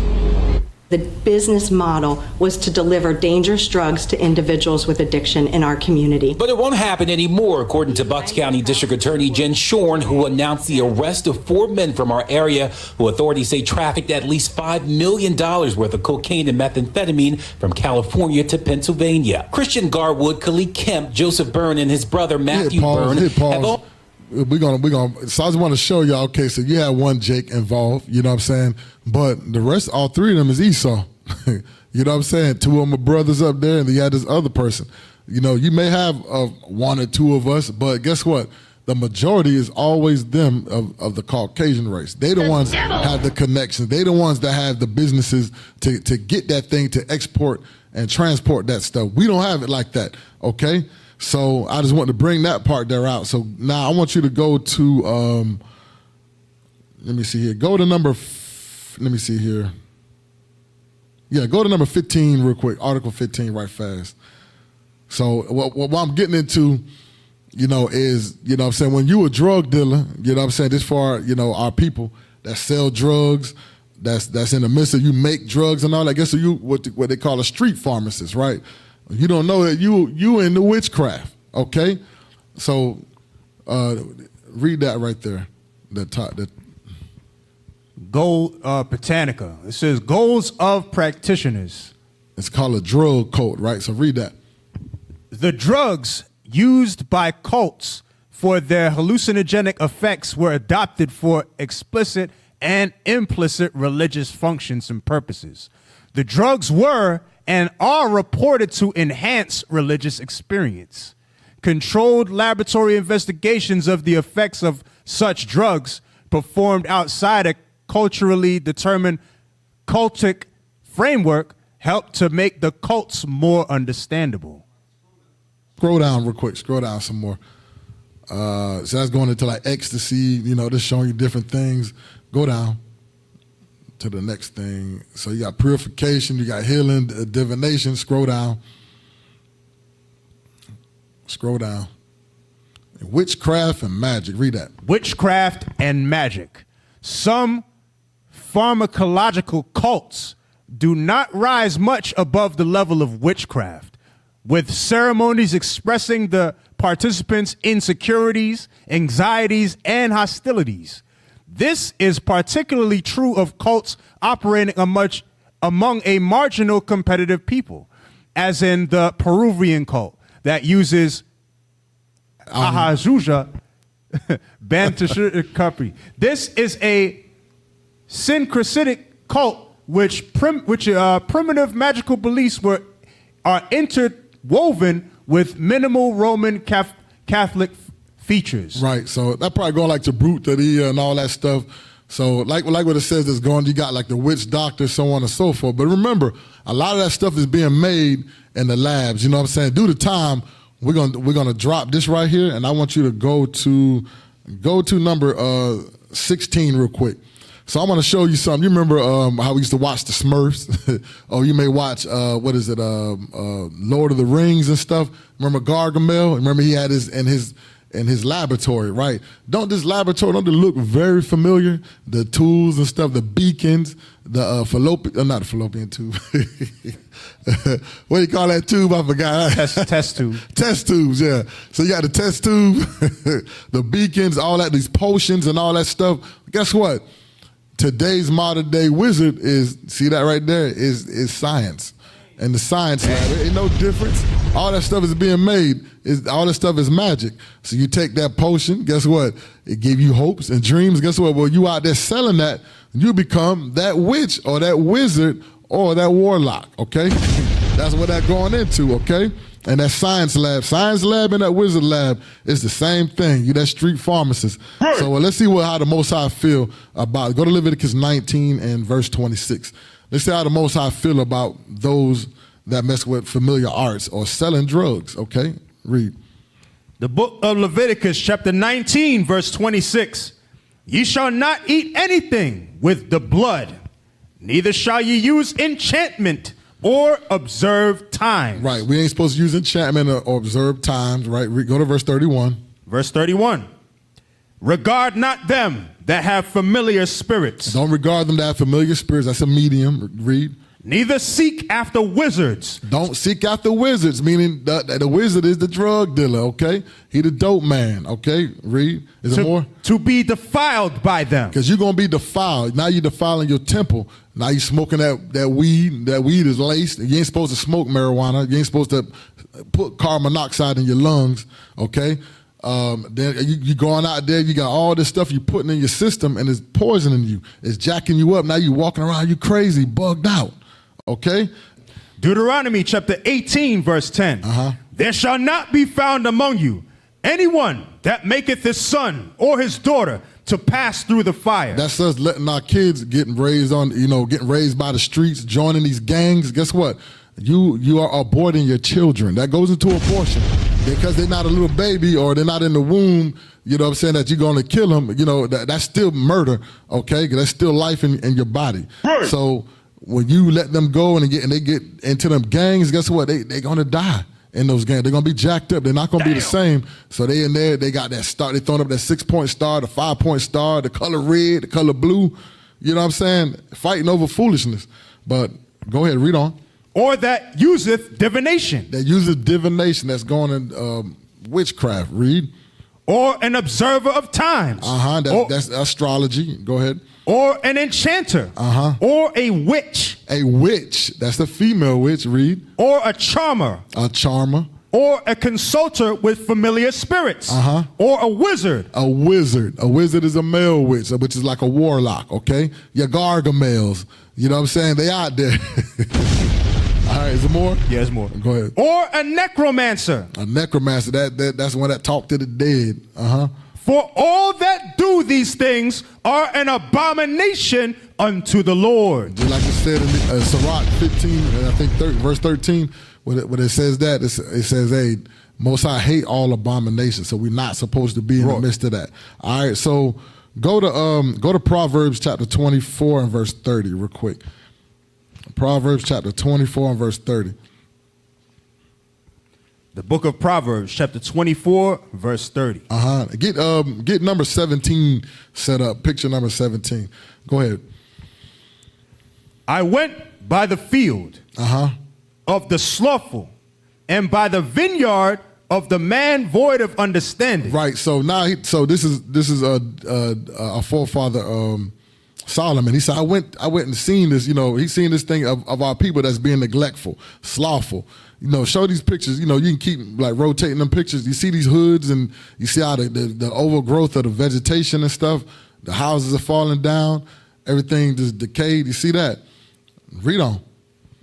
And lo, it was all grown over with thorns. Hear that? Grown over with thorns, weeds and stuff like that. Vegetation. Read. And nettles. And had covered the face thereof. Right, so you can't even see the front of the house. The houses are abandoned. And yeah, think about the children that grow up around that. That's normal to them. They ain't never seen nothing, you know what I'm saying, greater than that. Or they may have seen it on TV, but you know, this is they become a product of their environment. You know what I'm saying? Is it more to it? And the stone wall thereof was broken down. The stone wall broken down, read. Then I saw and considered it well. I looked upon it and received instruction. Right, I looked upon it and received instruction, meaning he understood what was going on. He knew how to clean that situation up, right? So keep them things going. Give me Proverbs 21 and 16. So this is what he's saying, that slothful man or that slothful woman.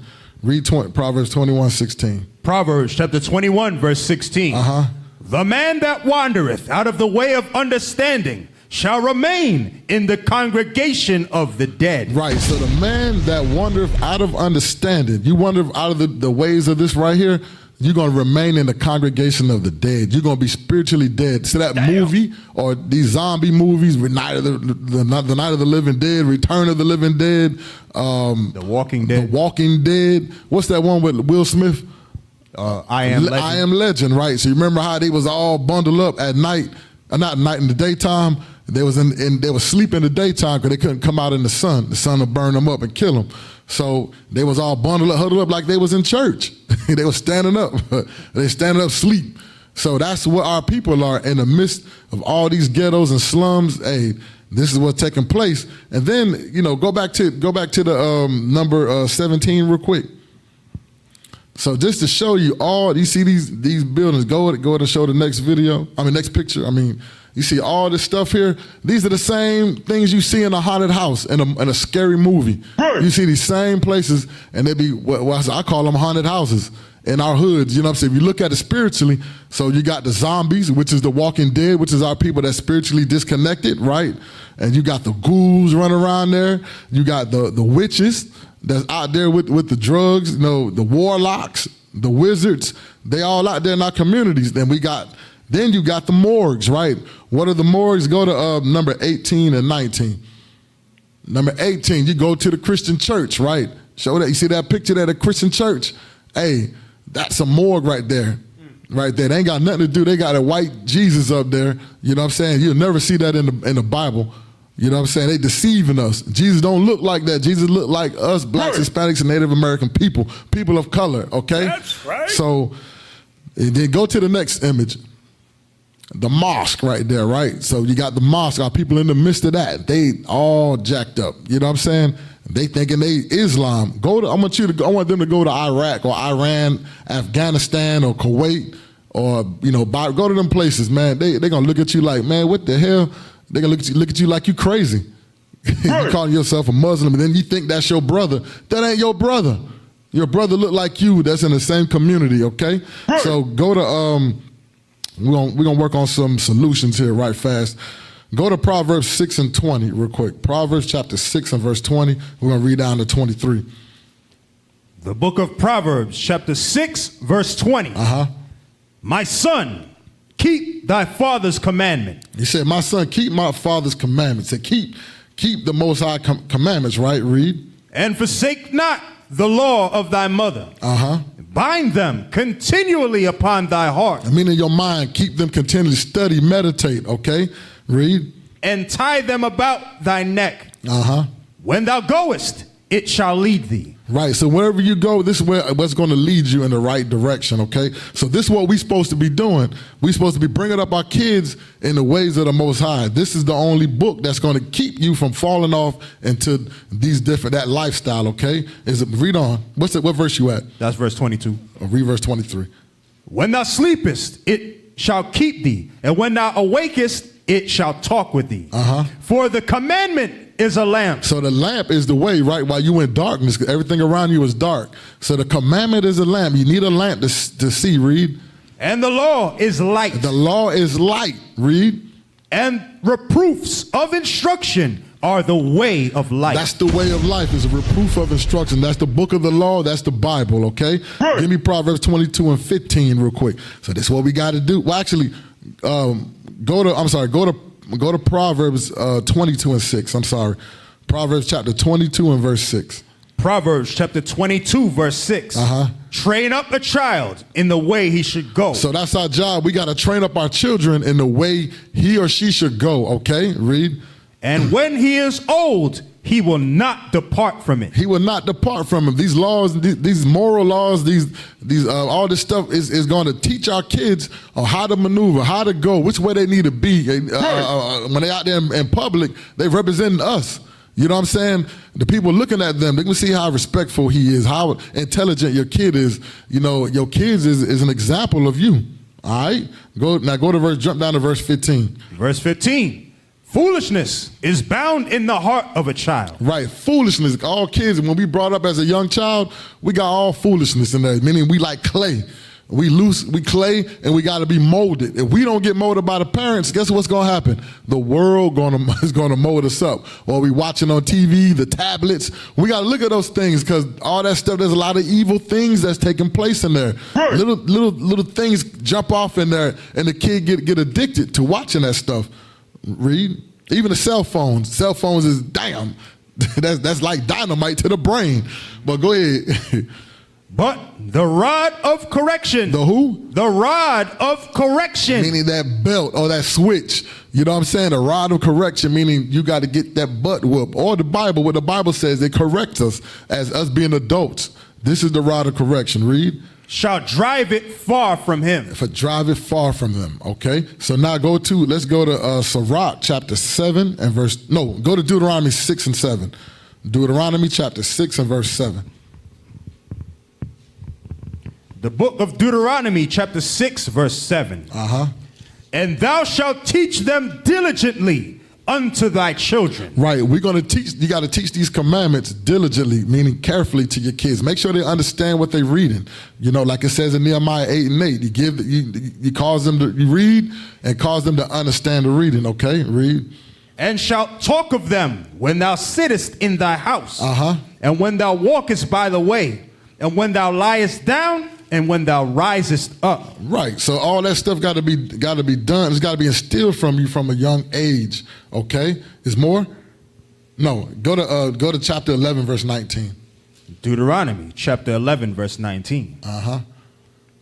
And ye shall teach them your children, speaking of them when thou sittest in thy house, and when thou walkest by the way, and when thou liest down, and when thou risest up. Right, we got to get that thing in them. We got to teach them. They only going to learn from you. The school ain't going to teach them. School going to teach them just what they need to know in life. You got to teach. I mean, like I'm talking about, like as you becoming for work or something like that. But you got to teach them wisdom, okay, and understanding. Read on. Verse 20. Yes, sir. And thou shalt write them upon the doorposts of thine house, and upon thy gates. Right, put this on a refrigerator. Put it in make a design out of it, or like a picture frame or something. Put it on their walls in their room. Read. That your days may be multiplied. So that way your days may be multiplied, and the kids' days. Read. And the days of your children in the land which the Lord sware unto your fathers to give them. As the days of heaven upon the earth. As the days of heaven upon the earth. That's when we in rulership. That's heaven, okay? Rulership here on earth. Go to Sirach 7 and 23. Sirach chapter 7 and verse 23. The book of Ecclesiasticus chapter 7 verse 23. Hast thou children?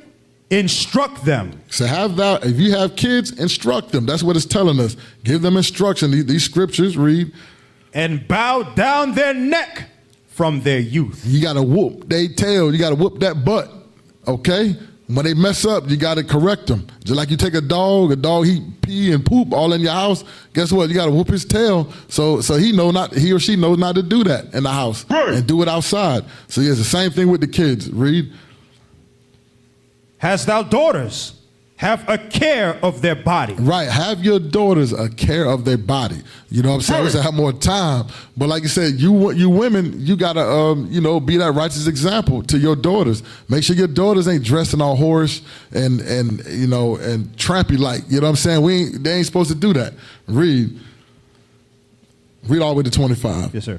And show not thyself cheerful toward them. Right. Marry thy daughter. You want your daughter to be married. You know what I'm saying? You want your daughter to be single or burning out there. He said, marry your daughter, right? Why? Read. And so shalt thou have performed a weighty matter. You perform a weighty matter. It's a lot to raise up a daughter, to get her right. You know what I'm saying? As you being a father or mother. Read. But give her to a man of understanding. But don't just give it to any old Negro. You know what I'm saying? Or any old gangbanger, or anybody crazy. Give it to a man of understanding, a righteous man. So let me see here real quick. I see the time. So pretty much y'all, because the time is running short, it's 11:20 right now. So as again, my name, I'm Officer Nahum. I'm here, I'm IUIC Raleigh. we hear, you know what I'm saying, all the leadership is at the man conference. We here to, to bring out the word. The topic of today's class was youth violence and gangs, okay? Youth violence and gangs, this is the stuff that troubles our community. What's going on, what's taking place with even in the body, you know what I'm saying? Some of the kids, they may fall out. We're gonna have these issues, but we gotta be here to instruct them. You know what I'm saying? We gotta be here to build our children, our nation. You know what I'm saying? Even those that are outside these the truth, we gotta be the righteous example to them, to build them up so they can repent and get the kingdom as well, okay? I hope you guys learned something today. Class is about to end. So, hey, with that, y'all, we're going to say, hey, tune in for the next class. Next class is going to be fire as well, okay? So, with that, we say shalom.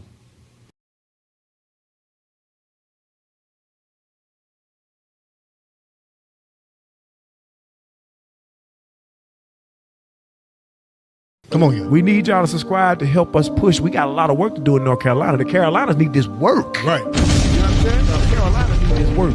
So we need y'all to go and subscribe right now. Grab your finger, this one right here in particular. Right. Swipe the YouTube that you're probably already watching. Click the YouTube app. Right. Go to IUIC Raleigh page. Right up under there, it says subscribe. Click that button one time. Click that check. Subscribe to IUIC Raleigh. Shalom, Israel. This is Bishop Nathaniel. I want you to know that you can view all our Sabbath classes live on IUIC TV. That's right, I said on IUIC TV. Download the app today. Shalom. What is the nation?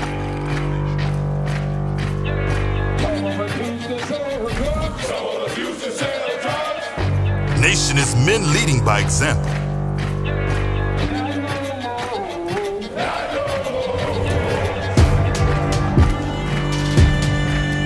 Nation is family.